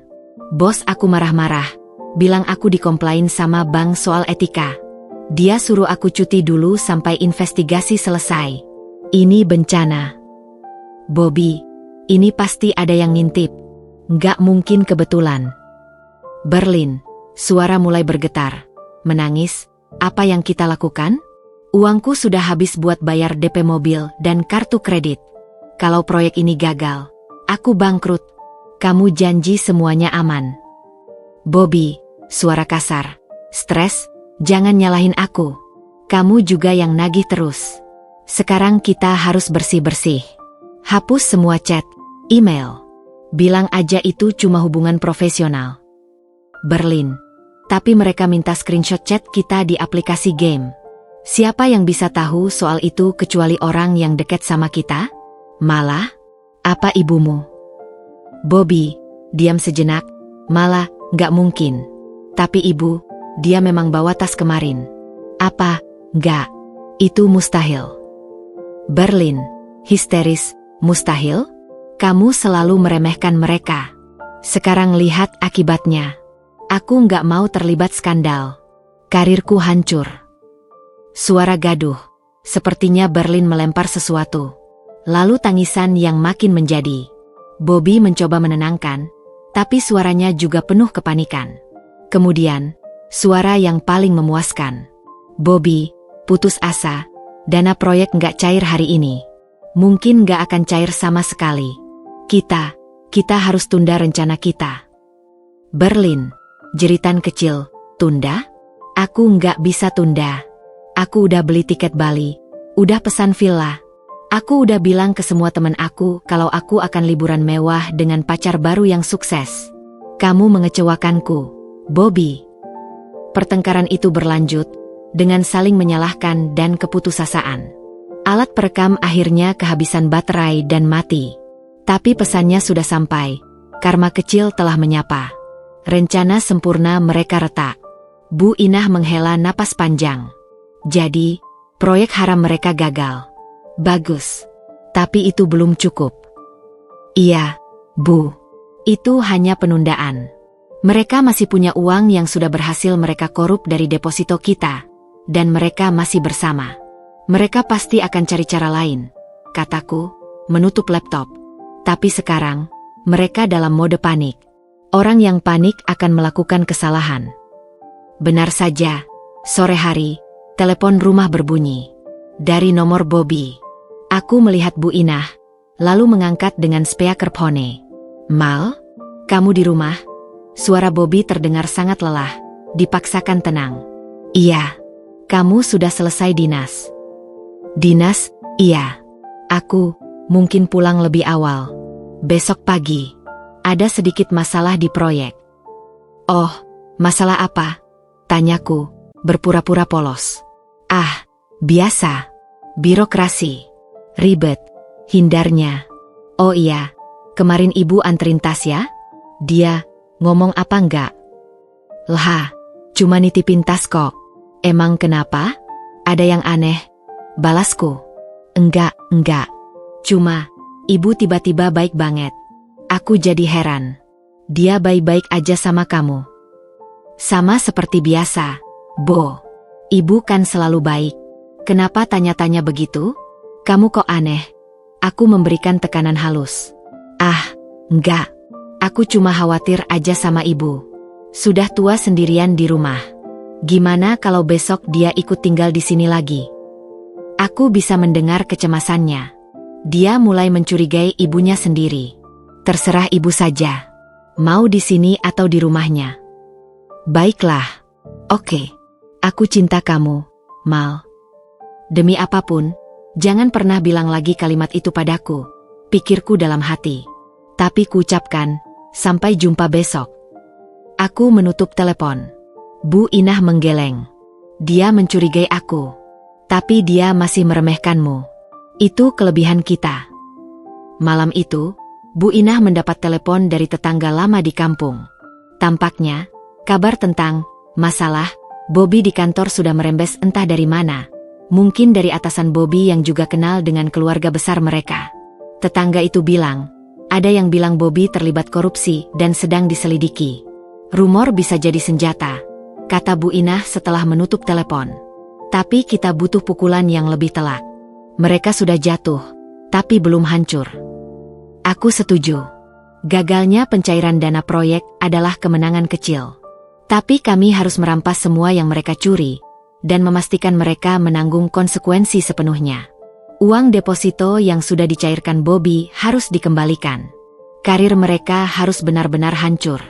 Dan hubungan mereka yang dibangun di atas kebohongan dan keserakahan harus dipamerkan kegagalannya pada semua orang. Karma kecil sudah menyapa. Sekarang, kami sedang mempersiapkan untuk mengirimkan karma yang lebih besar, yang akan datang tepat di saat mereka pikir badai sudah berlalu, saat mereka sedang berusaha bangkit dari kekacauan yang mereka buat sendiri. Esok hari, Bobby akan pulang ke rumah yang sama, tapi kepada istri yang sama sekali baru. Dan perang dingin yang sesungguhnya akan segera dimulai. Pukul 10 pagi. Suara kunci berputar di pintu depan. Aku dan Bu Inah sudah siap. Bu Inah duduk di kursi rocking chair di ruang tamu, merajut dengan gerakan tenang, tapi matanya mengawasi pintu. Aku berdiri di ambang dapur, handuk kecil di tangan, berpura-pura sedang membersihkan meja. Kami sudah menyepakati sikap kami. Dingin, biasa saja, tetapi penuh dengan kesadaran yang membungkam. Pintu terbuka. Masuklah Bobby. Dia tampak seperti orang yang habis lari maraton. Kemeja linen putihnya yang cik itu kini kusut, matanya berkantung hitam, dan wajahnya pucat. Dia membawa tas ransel lamanya, yang di dalamnya tersimpan alat perekam yang sudah mati, dan sebuah plastik duty free dari bandara. Penampilannya sangat kontras dengan pria percaya diri yang kulihat masuk hotel 3 hari lalu. Pulang, katanya, suaranya serak. Matanya cepat menyapu ruangan, berhenti sejenak pada Bu Inah yang tetap fokus pada rajutannya, lalu padaku. Welcome home, ucapku, tanpa senyum. Aku tidak mendekat untuk menyambutnya seperti biasa. Langsung dari bandara. Ya, iya, jawabnya, meletakkan tasnya. Dia terlihat bingung dengan sambutan yang dingin ini. Mungkin dia mengharapkan pelukan, atau setidaknya pertanyaan tentang perjalanannya. Ibu masih di sini. Selamat pagi, Bobby, sela Bu Inah tanpa mengangkat pandangan dari rajutannya. Suaranya datar, tidak seperti biasanya yang penuh keriangan saat menyambut anak semata wayangnya. Pagi, Bu, balas Bobby, tidak enak badan. Dia mengalihkan perhatian ke plastik duty free. Aku bawa oleh-oleh, Mal, parfum, yang kamu suka merek itu. Dia mengeluarkan botol kecil parfum keluaran biasa. Bukan parfum mahal yang pantas dibeli di duty free. Barang yang terkesan dibeli sekadarnya, sebagai alat pembenaran atas perjalanannya. Aku menerimanya, melihatnya sekilas, dan meletakkannya di atas meja tanpa antusiasme. Makasih. Kok pucat banget? Dinasnya melelahkannya. Dia menghela napas, duduk di sofa dengan berat. Luar biasa. Meeting maraton, negosiasi alot, apalagi proyeknya ada kendala terakhir jadi harus banyak overtime. Kendala? Tadi di telepon kamu bilang cuma birokrasi. Sorotku tajam. Dia terperangah, lalu cepat-cepat menutupi. Iya, birokrasi yang bikin kendala. Ribetlah. Pokoknya melelahkan. Matanya kembali ke Bu Inah, yang masih diam. Ibu, baik-baik saja? Nggak capek nginep di sini? Kenapa harus capek? Sahut Bu Inah, akhirnya menatapnya. Tatapannya tajam, mengoreksi. Rumah menantuku juga rumahku. Lagian, malah butuh teman. Suaminya kan sedang sibuk dinas. Kalimat terakhir diucapkan dengan penekanan yang membuat Bobby sedikit tersentak. Dia memandangku, mencari penjelasan, tapi aku hanya mengangkat bahu, lalu kembali ke dapur. Kamu udah makan? Mau aku panasin makanan? Nggak usah. Aku cuma mau mandi dan tidur. Capek banget, katanya, berdiri dan mengangkat tasnya. Dia berjalan ke kamar, tetapi berhenti di depan pintu kamar Bu Inah, yang sebenarnya adalah kamar tamu, dan melihat ke dalam. Tempat tidur sudah rapi. Ibu tidur di sini. Iya. Kenapa? Tantang Bu Inah. Enggak, cuma nanya aja. Dia masuk ke kamar kami dan menutup pintu. Begitu pintu kamar tertutup, Bu Inah dan aku bertukar pandang. Tahap pertama berjalan sesuai rencana. Dingin kami membuatnya tidak nyaman dan waspada. Beberapa menit kemudian, suara shower terdengar. Aku mengambil tas ransel lamanya yang ditinggalkan di ruang tamu. Dengan cepat, aku membuka kompartemen tersembunyi dan mengambil alat perekam yang sudah mati. Bu Inah mengangguk, lalu pergi ke kamarnya dan kembali dengan charger khusus. Kami mengisi daya alat itu di kamar Bu Inah, tersembunyi. Bobby keluar dari kamar mandi dengan piyama, wajahnya masih lesu. Dia langsung menuju kamar dan mengunci pintu. Dia butuh waktu untuk memulihkan diri, bukan dari dinas, tapi dari kegagalan dan kepanikan yang dialaminya dengan Berlin. Sepanjang hari, suasana rumah seperti kuburan. Aku sibuk dengan laptopku di ruang tamu, mengerjakan tugas mengajar, sebenarnya menyusun dokumen dan bukti-bukti dengan lebih rapi. Bu Inah sibuk di dapur, tetapi bukan dengan nyanyian seperti biasa. Suara panci dan piring yang berdentang terdengar keras dan tegas. Bobby keluar dari kamar hanya untuk makan malam. Kami duduk di meja makan dalam keheningan yang canggung. "Gimana kabar murid-murid?" tanya Bobby, mencoba memecah kebekuan. "Biasa saja. Ujian nasional jadi beban buat mereka juga," jawabku singkat. "Kalau ibu, gimana kabarnya di kampung? Ada yang baru?" "Kabarnya, ada anak orang di kampung yang bikin malu keluarga karena main proyek-proyekan haram," sahut Bu Inah tiba-tiba, menatap langsung piringnya. "Katanya diselidiki kantornya. Kasihan orang tuanya." Bobby tersedak air minumnya. "Ibu, dengar dari siapa?" "Rumah kita di kampung kecil, Bobby. Kabar burung terbang cepat. Apalagi kabar yang memalukan." "Belum tentu benar, Bu. Bisa fitnah," balas Bobby, wajahnya memerah. "Semoga saja fitnah," gumam Bu Inah, lalu mengambil nasi lagi. "Karena kalau benar, itu bukan cuma memalukan. Itu dosa." Bobby tidak bisa menelan makanannya lagi. Dia mengakhiri makan malamnya lebih cepat dan kembali ke kamar. Malam itu, di tempat tidur yang sama, jarak antara kami terasa sejauh samudera. Dia berbaring membelakangiku, pura-pura tidur. Aku juga menatap langit-langit gelap. Dulu, setelah dia pulang dinas, kami akan bercerita panjang lebar. Sekarang, hanya ada kebohongan dan kepura-puraan. Pukul 2 pagi, aku bangun untuk minum. Melalui celah pintu kamar Bobby yang terbuka sedikit, dia mungkin ke toilet. Aku melihat cahaya biru ponselnya menyala. Dia masih terbangun. Dan dari raut wajahnya yang terlihat sebentar, dia sedang membaca chat dengan ekspresi cemas. Dia sedang berkomunikasi dengan Berlin. Pastinya, membahas kekacauan hari ini, menyusun strategi baru. Aku merasa tidak ada lagi sisa cinta atau kepercayaan di hati ini. Yang ada hanyalah tekad baja untuk menyelesaikan permainan ini sampai tuntas. Keesokan paginya, Bobby bangun lebih awal dan berpakaian rapi untuk kerja. "Kamu langsung masuk kantor? Kamu kan baru pulang dinas, harusnya bisa istirahat dulu," kataku saat melihatnya di ruang makan. "Ada urusan penting yang harus diselesaikan." "Masalah proyek kemarin," jawabnya, menghindari kontak mata. "Masalah yang bikin kamu pulang lebih awal itu? Semoga bisa cepat selesai," ucapku, dengan nada yang bisa ditafsirkan sebagai dukungan atau sarkasme. Dia pergi dengan langkah cepat. Begitu mobilnya menghilang, Bu Inah keluar dari kamarnya. Dia panik. Dia akan berusaha menutupi jejak dan menyelamatkan apa yang bisa diselamatkan. "Iya, tapi kita juga tidak diam. Aku sudah punya rencana untuk hari itu. Dengan alat perekam yang sudah terisi daya penuh, aku akan menyelipkannya kembali ke dalam tas kerjanya yang biasa, tas yang akan dia bawa ke kantor besok. Tapi untuk hari ini, ada hal lain yang harus dilakukan." Aku mengambil telepon dan menelepon pengacara yang sudah kukonsultasikan secara diam-diam. "Bu Rika, saya ingin melaporkan dugaan penggelapan dana bersama dalam rumah tangga, dan saya punya bukti rekaman serta dokumen. Bisa bertemu hari ini." Bu Inah memutuskan untuk pulang ke rumahnya sebentar, dengan alasan mengambil beberapa barang. Namun, kurasa dia juga butuh ruang untuk memproses semua ini. Sebelum pergi, dia memelukku erat. "Kamu kuat, Mal. Ibu percaya kamu. Kita hampir sampai." Rumah yang kembali sepi terasa berbeda. Ini bukan lagi rumah yang menunggu suami pulang. Ini adalah markas besar tempat aku merencanakan pembebasan diriku sendiri.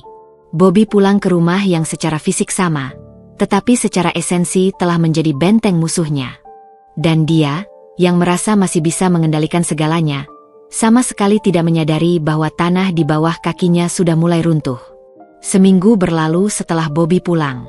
Suasana rumah terasa seperti medan perang yang sepi, penuh dengan ranjau kesunyian dan tatapan yang saling mengawasi. Bobby menjadi semakin tertutup dan sering lembur. Yang menurut pelacakan lokasi singkat di ponsel lama kami yang masih terhubung, dengan bantuan teman It, seringkali berakhir di sekitar apartemen mewah atau hotel lain, bukan kantor. Bu Inah sudah kembali ke rumahnya. Tapi kami berkomunikasi setiap hari. Dia sedang membersihkan jejak, Mal, katanya suatu sore lewat telepon. Tapi dia juga sedang menguji air. Lihat bagaimana reaksimu. Aku tahu itu. Bobby sedang mencoba melihat seberapa jauh pengetahuanku. Beberapa kali dia mencoba mengajakku berdiskusi soal keuangan masa depan, bertanya apakah aku bahagia, seolah-olah sedang menyiapkan landasan untuk pembicaraan serius tentang perceraian. Aku selalu menjawab dengan netral, bahkan berpura-pura optimis tentang masa depan kami, yang justru membuatnya bingung. Maka, tibalah saatnya untuk memberi mereka ujian. Ujian yang akan memancing mereka keluar dari persembunyian dan membuat mereka melakukan kesalahan. Bu, aku punya ide, kataku pada Bu Inah saat dia berkunjung lagi di akhir pekan. Aku akan berpura-pura dapat tawaran mengajar di luar kota. Workshop selama 5 hari di Bandung. Aku akan tinggalkan Bobby sendirian di rumah. Dan kita akan pasang mata di sini. Bu Inah setuju. Dengan bantuan teman Itku lagi, aku memasang 2 kamera CCTV kecil yang tersamarkan dengan baik. Satu di ruang tamu menghadap pintu utama dan sofa, satu lagi di dapur menghadap meja makan. Keduanya terhubung ke cloud dan bisa diakses dari ponsel. Kemudian, aku menyampaikan kabar baik itu pada Bobby saat makan malam. Ada tawaran menarik, Bo. Workshop metode pengajaran baru di Bandung, selama 5 hari. Berbayar lumayan dan bisa menambah jam mengajarku nanti. Aku tertarik. Bobby terlihat terkejut, lalu pikirannya bekerja cepat. Aku bisa melihat kilatan harapan, atau lebih tepatnya, rasa lega di matanya. Wah, itu bagus. Kapan? Minggu depan. Aku berangkat Senin pagi, pulang Jumat sore. Kamu berangkat sendirian? Nggak takut? Tanyanya, berpura-pura peduli. Ada peserta lain dari sini. Kita akan berangkat bersama. Amanlah. Dia mengangguk. Ya sudah, kalau itu bagus untuk kariermu, silakan. Aku akan jaga rumah. Jaga rumah, atau undang pelacur ke rumah, batinku. Hari Senin, aku berpamitan dengan tas kecil. Bobby bahkan menawarkan untuk mengantarku ke stasiun, tetapi kutolak dengan halus. Aku pergi dengan taksi, berputar-putar, dan akhirnya menuju ke apartemen sewaan harian yang sudah kureservasi di pusat kota, tak jauh dari rumah. Dari sanalah, aku akan mengawasi segala sesuatu. Hari pertama, sepi. Bobby pulang larut, langsung tidur. Hari kedua, siang hari, melalui live feed CCTV, aku melihatnya menerima paket, sepasang sepatu hak tinggi wanita merek mewah. Jantungku berdebar. Dia menyimpannya di lemari kamar. Hari ketiga, Rabu sore. Inilah yang kutunggu. Pukul 4 sore, Bobby pulang lebih awal. Dia terlihat gugup, mondar-mandir di ruang tamu, sesekali melihat jam. Lalu, pukul 5 kurang, bel rumah berbunyi. Dia membuka pintu. Dan masuklah Berlin. Dia terlihat berbeda dari saat di hotel. Lebih kasual, tapi tetap mahal. Jeans ketat, blus sutra, dan tas tangan yang aku tahu harganya setara gajiku setahun. Wajahnya tidak lagi sumringah seperti dulu. Dia terlihat tegang, marah. Bobby mencoba menyambutnya dengan pelukan, tetapi Berlin menghindar, langsung masuk ke ruang tamu dan duduk di sofa dengan sikap menuntut. Berlin, suara terekam jelas oleh CCTV. Kamu yakin aman di sini? Istrimu. Bobby, dijamin. Dia di Bandung. Baru pulang Jumat. Kita punya waktu. Berlin, waktu untuk apa? Bob? Untuk saling menyalahkan? Proyek batal. Aku dipecat. Aku dapat surat pemutusan hubungan kerja hari ini. Termination. Karena pelanggaran etik. Suaranya meninggi, hampir menjerit. Bobby, berusaha tenang. Aku juga dapat surat peringatan.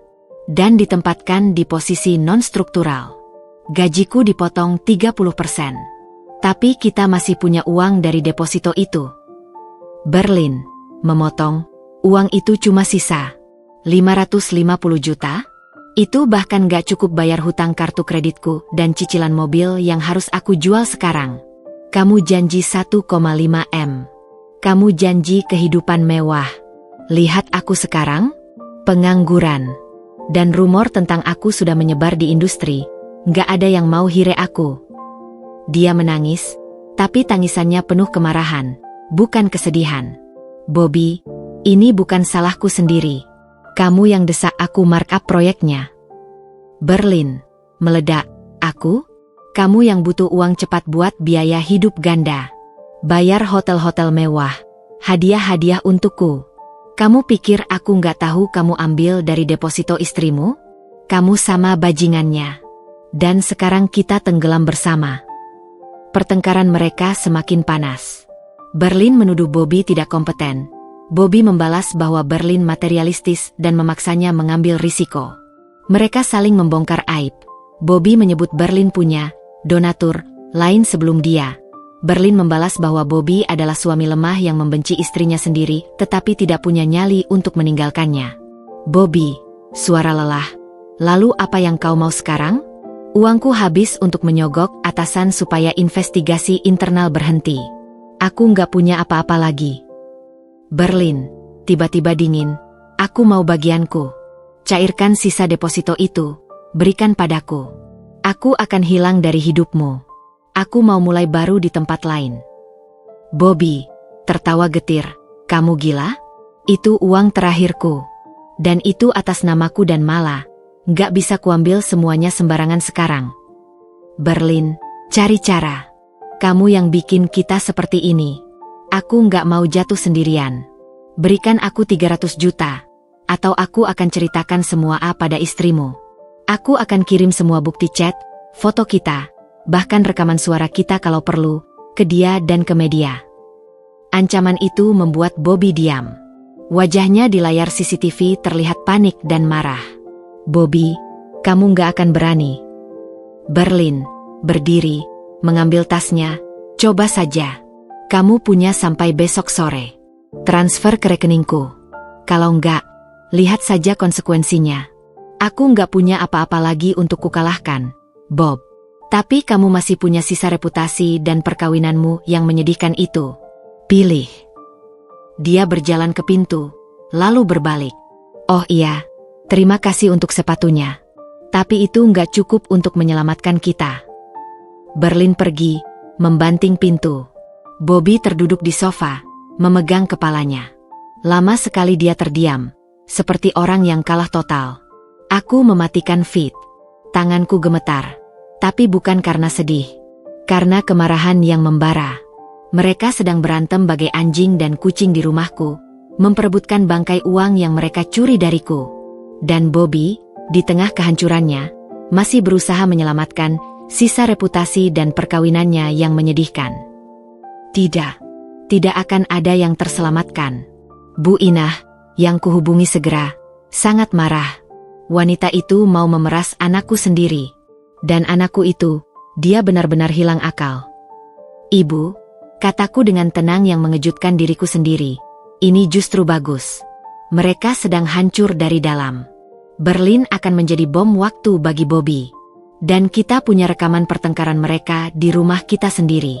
Itu bukti kuat untuk perceraian dan gugatan penggelapan harta bersama. Lalu apa yang kita lakukan sekarang? Tunggu besok. Tidak, jawabku. Kita akan percepat. Besok, Bobby akan putus asa. Dia akan mencoba mengakses sisa deposito itu. Tapi kita sudah duluan, Bu. Atas nasihat pengacara, aku sudah melaporkan kehilangan buku tabungan dan memblokir aksesnya. Dia tidak akan bisa mengambil sepeser pun.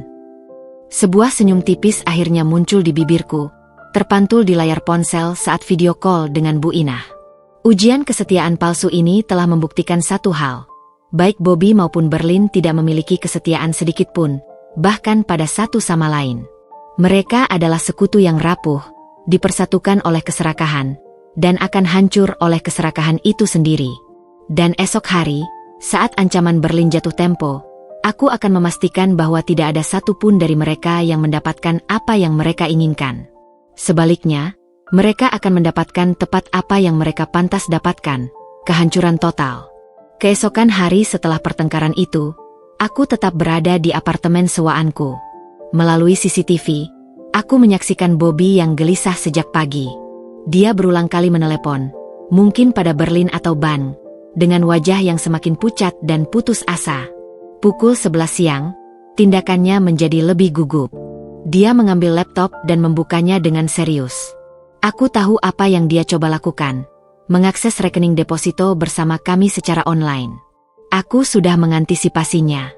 Atas saran Burika, pengacaraku, 3 hari yang lalu aku telah melapor ke bank tentang kehilangan buku tabungan dan kartu ATM, sekaligus meminta pemblokiran sementara akses online untuk rekening tersebut dengan alasan kecurigaan aktivitas tidak sah. Hanya dengan kehadiran fisik kedua pemegang rekening, blokir ini bisa dicabut. Di layar CCTV, Bobby terlihat memukul meja dengan marah setelah gagal login berulang kali. Dia mencoba menelepon, tetapi sepertinya tidak dijawab. Berlin pasti sedang menunggu transfer yang tidak akan pernah datang. Sementara itu, di dunia nyata, aku tidak diam. Dengan semua bukti yang telah terkumpul, transkrip rekaman, bukti transfer deposito yang dicairkan, percakapan mesra, foto-foto mereka, hingga rekaman CCTV pertengkaran kemarin, aku telah menyusun dosier yang sangat lengkap. Dosier ini telah kuserahkan ke Burika. Hari itu juga, Burika mengajukan 3 langkah hukum sekaligus. 1. Gugatan perceraian dengan posisi aku sebagai penggugat yang dirugikan, dengan tuntutan pembagian harta yang menguntungkan, karena Bobby terbukti menggelapkan harta bersama. 2. Laporan pengadilan untuk pemblokiran dan penyitaan sementara aset-aset atas nama Bobby, dan jika memungkinkan, Berlin, yang diduga berasal dari hasil penggelapan. 3. Pengaduan resmi ke pihak berwajib, dengan salinan ke Compliance Bank Global dan Synergy Tech Solutions, mengenai dugaan korupsi, markup proyek, dan pencucian uang melalui PT fiktif dan rekening offshore. Efeknya seperti domino yang jatuh. Sore hari, telepon Bobby berdering tak henti-henti. Wajahnya yang terlihat di CCTV berubah dari marah menjadi panik, lalu menjadi ketakutan murni. Dia menerima telepon dari kantornya, dan dari ekspresinya, itu bukan kabar baik. Kemungkinan besar, pengaduan resmi kami telah memicu tindakan disiplin yang lebih keras dari sekadar surat peringatan. Tak lama setelahnya, dia menerima telepon lain. Kali ini, dia bahkan tidak bisa duduk. Dia berjalan mondar-mandir sambil menarik napas dalam-dalam, seperti orang yang sedang disergap serangan panik. Aku menduga itu telepon dari Berlin, yang marah karena uang tidak kunjung ditransfer. Pukul 3 sore, terjadi adegan yang paling memuaskan. Bel rumah berbunyi lagi. Bobby, dengan wajah geram dan ketakutan, membuka pintu. Berlin berdiri di sana, wajahnya merah oleh kemarahan. Tanpa basa-basi, dia mendorong Bobby dan masuk. "Berlin," teriak, "di mana uangku? Kamu pikir bohong lagi sama aku?" Bobby mencoba menenangkan, "Dengar dulu, rekening deposito itu diblokir. Aku nggak bisa akses." "Berlin, bobong. Kamu pasti udah ambil dan simpan sendiri. Aku udah tahu karakter bangsatmu." "Bobby, dengar. Kita dalam masalah besar. Kantor aku telepon. Aku di PHK. Dengan catatan, aku juga dilaporkan ke polisi atas dugaan korupsi." Kata-kata itu sepertinya membekukan Berlin sejenak. Kemarahan di wajahnya bercampur dengan ketakutan. "Berlin, polisi? Siapa yang lapor?" Bobby menatapnya dengan mata liar. "Siapa lagi? Pasti Mala. Atau ibu. Atau mereka berdua. Kamu bilang akan laporkan ke Mala. Sekarang malahan kita berdua yang dilapor." "Berlin," suara mulai goyah. Aku cuma ancam. Aku nggak beneran lapor. Ini gawat. Kalau polisi turun tangan, mereka bisa telusuri sampai ke rekening offshore, ke PT bodong itu." "Bobby, kita harus kabur. Kita butuh uang cash." Berlin tertawa getir. "Uang? Uang dari mana? Aku nggak punya. Kamu nggak punya. Kita tamat, Bob. Kita tamat karena keserakahan kita sendiri. Berlin kemudian menyerang Bobby secara fisik, mencakar dan memukulnya dalam amukan. Bobby membalas dorongan. Mereka berdua jatuh ke lantai, berkelahi seperti hewan yang terpojok. Vas bunga di meja terjatuh dan pecah. Pertengkaran fisik yang memalukan dan menyedihkan. Aku mematikan feed. Aku sudah melihat cukup. Runtuhnya menara kartu mereka kini lengkap. Karir hancur, reputasi hancur, hubungan mereka yang penuh nafsu berubah menjadi kebencian dan saling menyalahkan. Dan sekarang, jerat hukum mulai mengencang. Aku menelepon Bu Inah. Bu, mereka hancur. Tapi kita belum selesai. Besok adalah hari ulang tahun pernikahan kita yang ke-7. Saatnya untuk konfrontasi terakhir. Bu Inah diam sejenak. Aku akan bersamamu, Mal. Ibu akan menghadapi anak durhaka itu untuk terakhir kalinya. Sementara itu, Bobby mencoba meneleponku berkali-kali. Aku biarkan berdering. Dia juga mengirim pesan panik. Mal, kita perlu bicara. Darurat. Ada yang melaporkan aku ke polisi. Ini salah paham. Aku butuh bantuanmu. Aku membalas hanya satu kalimat. Beberapa jam kemudian, kita akan bicara besok malam. Aku pulang untuk ulang tahun kita. Siapkan diri. Pesan itu misterius dan mengancam. Aku bisa membayangkan betapa paniknya dia. Dia tidak tahu seberapa banyak yang ku ketahui, tapi dia pasti mulai menyadari bahwa angin telah berubah arah. Malam itu, sebelum tidur, aku mengecek email. Ada kabar dari Bu Rika. Mala, pengadilan telah menerima permohonan pemblokiran aset. Surat perintahnya sudah turun. Untuk gugatan cerai, sidang perdana dijadwalkan 2 minggu lagi. Untuk laporan polisi, mereka telah menetapkan Bobby sebagai tersangka dan sedang menyiapkan surat perintah penahanan. Saran saya, besok jangan konfrontasi sendirian. Aku membalas, saya tidak sendiri. Dan besok bukan untuk konfrontasi fisik. Ini untuk penutupan. Untuk menunjukkan padanya bahwa kejahatannya terbongkar, dan untuk mengambil kembali kendali atas narasi hidup saya. Hari ulang tahun pernikahan yang seharusnya menjadi hari perayaan, akan berubah menjadi hari pengadilan terakhir di ruang makan kami sendiri. Bobby mungkin berpikir dia bisa memanipulasi, berbohong, atau bahkan memohon belas kasihanku. Tapi yang akan dia hadapi adalah Mala yang baru, seorang wanita dengan bukti di satu tangan dan hukuman di tangan lainnya, siap menyaksikan runtuhnya menara kartu yang dia bangun dengan kebohongan, sampai ke fondasi terakhirnya. Hari itu tiba. Ulang tahun pernikahan kami yang ke-7. Langit Jakarta pagi itu kelabu, seolah ikut berduka atas kematian sebuah ikrar. Aku sengaja pulang ke rumah saat Bobby sudah berangkat kerja. Yang ku tahu sekarang artinya dia mungkin sedang meratapi nasib atau berusaha menemui pengacara. Bu Inah sudah menungguku di rumah. Dia memelukku erat, tanpa kata-kata. Dukungannya terasa di setiap genggamannya. Sudah siap? Tanyanya, suara berat. Sudah, Bu. Lebih dari siap.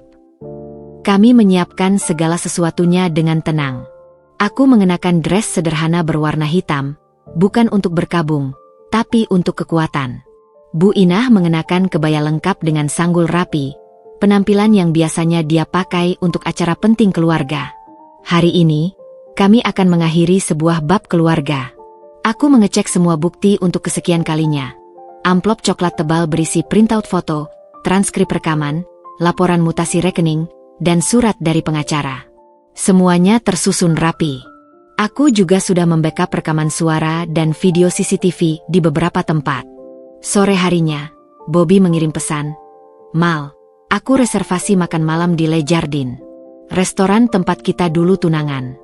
Jam 7. Aku jemput. Le Jardin. Restoran Perancis yang sangat mahal. Ironik. Dulu dia melamarku di sana dengan penghasilan pas-pasan, penuh ketulusan. Kini, dia akan menggunakannya sebagai panggung untuk kebohongan terakhirnya, mungkin untuk mencairkan situasi atau bahkan meluncurkan rencana cerainya. Aku membalas, aku akan menyetir sendiri. Ketemu di sana jam 7. Tepat pukul 7:05, aku dan Bu Inah tiba di Le Jardin. Mata para pelayan dan tamu lain tertuju pada kami, dua wanita dengan aura serius, berbeda dengan suasana romantis restoran itu. Bobby sudah duduk di meja yang sama tempat dia dulu berlutut. Dia terlihat telah berdandan rapi, tapi matanya bengkak dan ada goresan kecil di dekat pelipisnya, bekas cakaran Berlin. Wajahnya berubah total saat melihatku, dan melihat ibunya di belakangku. "Mal, Bu? Ibu, kenapa ikut?" tanyanya, bangkit setengah. "Karena ibu adalah saksi pernikahan kita dulu, Bob," jawabku dengan suara datar. "Hanya pantas ibu juga menjadi saksi untuk yang ini." Aku menarik kursi dan duduk. Bu Inah duduk di sampingku, menghadapi Bobby. Suasana di meja kami seperti ada dinding es setebal meter. Pelayan yang datang membawa menu, merasakan ketegangan itu dan cepat-cepat pergi. "Mal, aku ingin minta maaf," Bobby mulai, tangan gemetar memegang gelas air. "Aku tahu aku sering tidak ada, sering sibuk. Tapi hari ini, di hari spesial kita, aku janji akan berubah. Aku sudah pesan makanan favoritmu, dan pesan juga foie gras untuk Berlin," potongku, menatapnya langsung ke mata. Dia tersedak. Wajahnya pucat mendadak. Apa maksudmu?" "Berlin. Lina Hartono, Senior Marketing Manager Synergy Tech Solutions." Wanita bergaun merah di lobi The Grand Lavender, 3 hari yang lalu, tepat 1 jam setelah kau bilang pesawatmu mendarat di Surabaya. Setiap kata kuucapkan dengan pelan, jelas, seperti paku yang dipalu satu persatu ke peti matasnya. Bobby terlihat seperti orang yang kesambar petir. Kamu ngintip aku." Suaranya berubah, penuh kedengkian. "Tidak perlu mengintip. Kebetulan yang menyedihkan. Atau mungkin, nasib yang memberitahuku," sahutku. Aku mengeluarkan amplop coklat dari tas dan melemparkannya ke hadapannya. "Buka." Dengan tangan gemetar, dia membuka amplop itu. Foto pertama yang dia lihat adalah foto dia dan Berlin berpelukan di sunset, yang dia kirim ke Berlin. Wajahnya berubah hijau. Ini editan. Fitnah." "Lanjutkan," desakku. Dia membalik. Printout percakapan mesra mereka di aplikasi game. Laporan mutasi rekening deposito yang menunjukkan penarikan 550 juta. Screenshot konfirmasi reservasi hotel. "Semua ini bohong," teriaknya, suaranya meninggi. Beberapa tamu menoleh. "Kalau begitu, aku mengeluarkan ponselku. Mungkin kau mau mendengar ini." Aku putar klip rekaman suara. Volume cukup keras untuk didengar di meja kami. Suara Bobby dan Berlin yang sedang merencanakan pengalihan dana dan perceraianku terdengar jelas. "Dia cuma guru, nggak akan berbuat banyak." Wajah Bobby luruh. Semua darah seolah mengalir pergi dari kepalanya. Dia terlihat seperti ingin muntah. Dan ini, aku ganti ke rekaman CCTV dari rumah kami. Suara mereka bertengkar, saling menuduh, dan ancaman Berlin. "Aku akan ceritakan semua pada istrimu." Bobby terduduk lemas di kursinya, napasnya tersengal-sengal. Dia menatap ibunya, mencari pertolongan terakhir. "Bu, tolong, ini bukan seperti yang kau dengar." Bu Inah kali ini yang berbicara, suaranya dingin dan memotong seperti pisau. "Aku sudah mendengar semuanya, Bobby, dari mulutmu sendiri. Kamu bukan anakku lagi. Kamu adalah orang asing yang menyakiti anakku, malah, dan mempermalukan keluargamu sendiri." Pukulan dari ibunya sendiri itu tampaknya lebih menghancurkan bagi Bobby daripada semua bukti yang kuperlihatkan. Air mata mulai menetes dari matanya. Air mata panik, penyesalan yang egois, bukan penyesalan sejati. "Mal, aku mohon." Aku terdesak. Berlin itu, dia yang memanfaatkan aku. Dia yang menggoda, yang memaksa aku markup proyek. "Aku nggak mau kehilangan kamu," ratapnya, mencoba meraih tanganku. Aku menarik tanganku. "Jangan sentuh aku. Dan jangan salahkan Berlin sendirian. Kamu yang memilih untuk masuk ke hotel itu. Kamu yang memilih untuk mencuri uang kita. Kamu yang merencanakan untuk membuangku seperti sampah. Apa yang kau inginkan? Uang? Aku akan kembalikan. Kita coba lagi," teriaknya histeris. "Yang kuinginkan," kataku, mendekatkan wajahku ke wajahnya yang penuh air mata, "adalah keadilan. Dan keadilan itu sudah datang. Aku mengeluarkan selembar kertas terakhir dari amplop, surat pemberitahuan pemanggilan sebagai tersangka dari kepolisian, dan surat permohonan perceraian dari pengadilan. Bobby membaca surat itu, matanya membelalak. Tersangka? Perceraian? Tidak. Mal, jangan. Kita bisa urus ini. Aku janji. Dengar baik-baik, Bob, kataku. Suaraku tenang tapi berisi. Kamu telah di-PHK. Namamu masuk blacklist perbankan. Kamu adalah tersangka kasus korupsi dan penggelapan. Dan aku, si cuma guru yang gak akan berbuat apa-apa, telah menggugat ceraimu dengan semua bukti ini. Kamu tidak akan mendapatkan apa-apa dari rumah ini. Kamu bahkan tidak akan mendapatkan sisa deposito yang sudah kau curi itu, karena sudah diblokir oleh pengadilan. Aku berdiri. Bu Inah juga berdiri. Selamat ulang tahun pernikahan, Bobby. Ini yang terakhir. Aku berbalik dan berjalan meninggalkan meja itu, meninggalkannya terduduk pucat pasi, dikelilingi oleh reruntuhan hidup yang dia bangun sendiri. Tatapan semua tamu di restoran itu mengikutiku, tatapan penuh simpati, penasaran, dan mungkin kekaguman. Sebelum benar-benar keluar, aku berhenti, menoleh sekali lagi ke arahnya.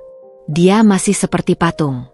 Oh ya, satu hal lagi, kataku, cukup keras. Berlin sedang dicari polisi juga. Mungkin lebih baik kau tidak pulang ke rumah malam ini. Takut berpapasan. Kami meninggalkan restoran. Udara malam terasa dingin dan segar. Di dalam mobil, Bu Inah memegang tanganku. Kamu kuat sekali, nak. Aku menarik napas dalam-dalam. Tidak ada air mata. Hanya ada kelegaan yang sangat besar. Pembongkaran di hari ulang tahun itu bukanlah akhir yang bahagia. Tapi itu adalah akhir yang diperlukan. Aku telah mengambil kembali kendali, harga diri, dan kebenaranku. Dan untuk Bobby, malam itu adalah awal dari hidup barunya. Hidup tanpa istri, tanpa ibu, tanpa karir, dan dengan ancaman jeruji besi yang mengintip. Karma yang sempurna, memang, datang tepat pada hari yang dulu dipilihnya untuk memulai hidup bersamaku. 6 bulan. Waktu yang cukup untuk lanskap hidup berubah total. Aku duduk di teras rumah baru, sebuah rumah petak sederhana namun nyaman di kawasan yang tenang, dibeli dengan uang hasil kerjaku sendiri dan sebagian dari penyelesaian harta gonogini yang memenangkanku.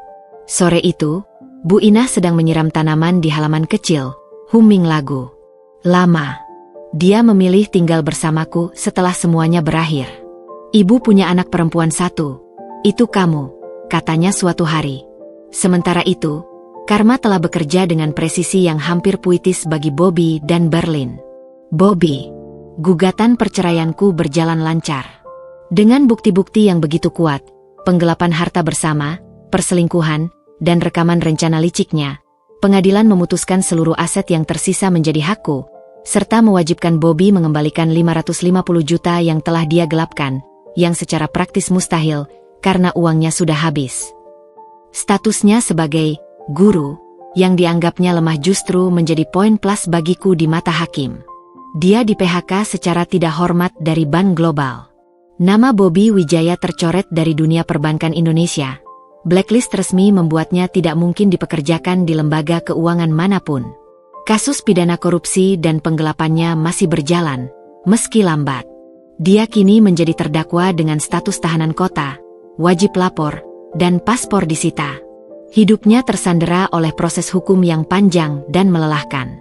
Aku mendengar kabar dari Bu Inah, yang masih sesekali mendapat kabar dari saudara jauh, bahwa Bobby kini tinggal menyewa kamar kos murah di pinggiran kota, bekerja serabutan sebagai sales barang elektronik di sebuah toko kecil dengan gaji pas-pasan. Dia sering terlihat sendirian, jauh lebih tua dari usianya. Upayanya untuk merayuku kembali, melalui pesan-pesan penuh penyesalan dan bahkan melalui orang lain, kutanggapi dengan diam. Tidak ada lagi ruang baginya dalam hidupku. Berlin, Lina Hartono. Nasib Berlin tidak kalah tragis. Pemecatan karena pelanggaran etik berat membuat namanya buruk di kalangan vendor IT. Investigasi internal di Synergy Tech Solutions membuka praktik markup lainnya, dan perusahaan itu menggugatnya secara perdata untuk mengembalikan kerugian. Hutang kartu kredit dan leasing mobilnya menumpuk. Mobil sport merahnya telah disita leasing. Pihak berwajib juga menetapkannya sebagai tersangka dalam kasus yang sama dengan Bobby. Rencana rekening offshore dan PT fiktifnya terbongkar, menambah panjang daftar dakwaan. Konon, gaya hidup wahnya telah berubah drastis. Dia terpaksa menjual barang-barang mewahnya di pasar sekunder untuk membayar pengacara dan biaya hidup. Kabar terakhir, dia kembali tinggal bersama orang tuanya di kota lain, mencoba menghilang dari kehancuran yang ia ciptakan. Hubungan mereka hancur berantakan, saling menyalahkan. Dalam persidangan, mereka saling melempar tanggung jawab, saling membongkar keburukan satu sama lain di depan hakim. Cinta yang dibangun di atas keserakahan dan kebohongan berakhir dengan kebencian dan pengkhianatan yang lebih dalam. Malah, hidupku justru membentang ke arah yang tak terduga. Artikel-artikel finansial yang kutulis dengan pseudonim selama ini ternyata mendapat perhatian. Sebuah penerbit menawarku kontrak untuk menulis buku tentang literasi keuangan untuk perempuan, terinspirasi, tanpa menyebut nama, dari pengalamanku. Aku juga mulai mendapat tawaran sebagai konsultan finansial independen untuk ibu-ibu profesional. Guru, yang dulu direndahkan Bobby, kini justru menjadi sumber kekuatan dan kemandirianku. Bu Inah adalah penyembuh terbesarku. Dukungannya tanpa syarat, keberaniannya untuk memilih keadilan daripada darah, telah mengajari arti keluarga yang sesungguhnya. Rumah kecil kami dipenuhi tawa dan ketenangan yang sudah lama hilang. Sore itu, sambil menyeruput teh, Bu Inah membuka percakapan. Ibu dengar, Bobby sakit. Radang paru-paru. Dirawat di puskesmas. Mungkin karena stres dan hidup tidak terurus. Aku mengangguk pelan. Tidak ada kebencian lagi di hatiku, hanya keheningan. Dia telah menjadi orang asing. Semoga cepat sembuh, ucapku. Itu bukan doa yang penuh kasih, tapi juga bukan kutukan. Hanya sebuah pernyataan netral untuk seseorang yang sudah tidak lagi relevan. Bu Inah memandangku bangga. Kamu sudah benar-benar bebas, Nak. Aku tersenyum, menatap matahari jingga yang mulai tenggelam. Benar, aku bebas. Bebas dari kebohongan, bebas dari penghinaan, bebas untuk menjadi Mala yang seutuhnya. Karma memang bukan tentang kebahagiaan yang jahat menyaksikan penderitaan orang lain. Karma adalah tentang keseimbangan. Bobby dan Berlin memilih jalan keserakahan dan pengkhianatan, dan mereka menuai kehancuran total dari pilihan itu. Aku memilih untuk melawan dengan kebenaran dan ketegaran, dan aku menuai kebebasan dan awal baru. Penglihatanku di lobi hotel mewah itu dulu terasa seperti akhir dari segalanya. Kini aku sadar, itu adalah awal yang menyakitkan namun perlu dari sebuah perjalanan panjang untuk mengambil kembali hidupku. Dan di ujung perjalanan itu, aku berdiri tegak, lebih kuat dari sebelumnya, dengan wanita hebat di sampingku, dan masa depan yang sepenuhnya milikku terbentang di depan. Karma yang sempurna bukanlah pembalasan dendam. Ia adalah kepastian bahwa setiap pilihan membawa konsekuensinya sendiri. Dan pilihanku, akhirnya, membawaku pada cahaya.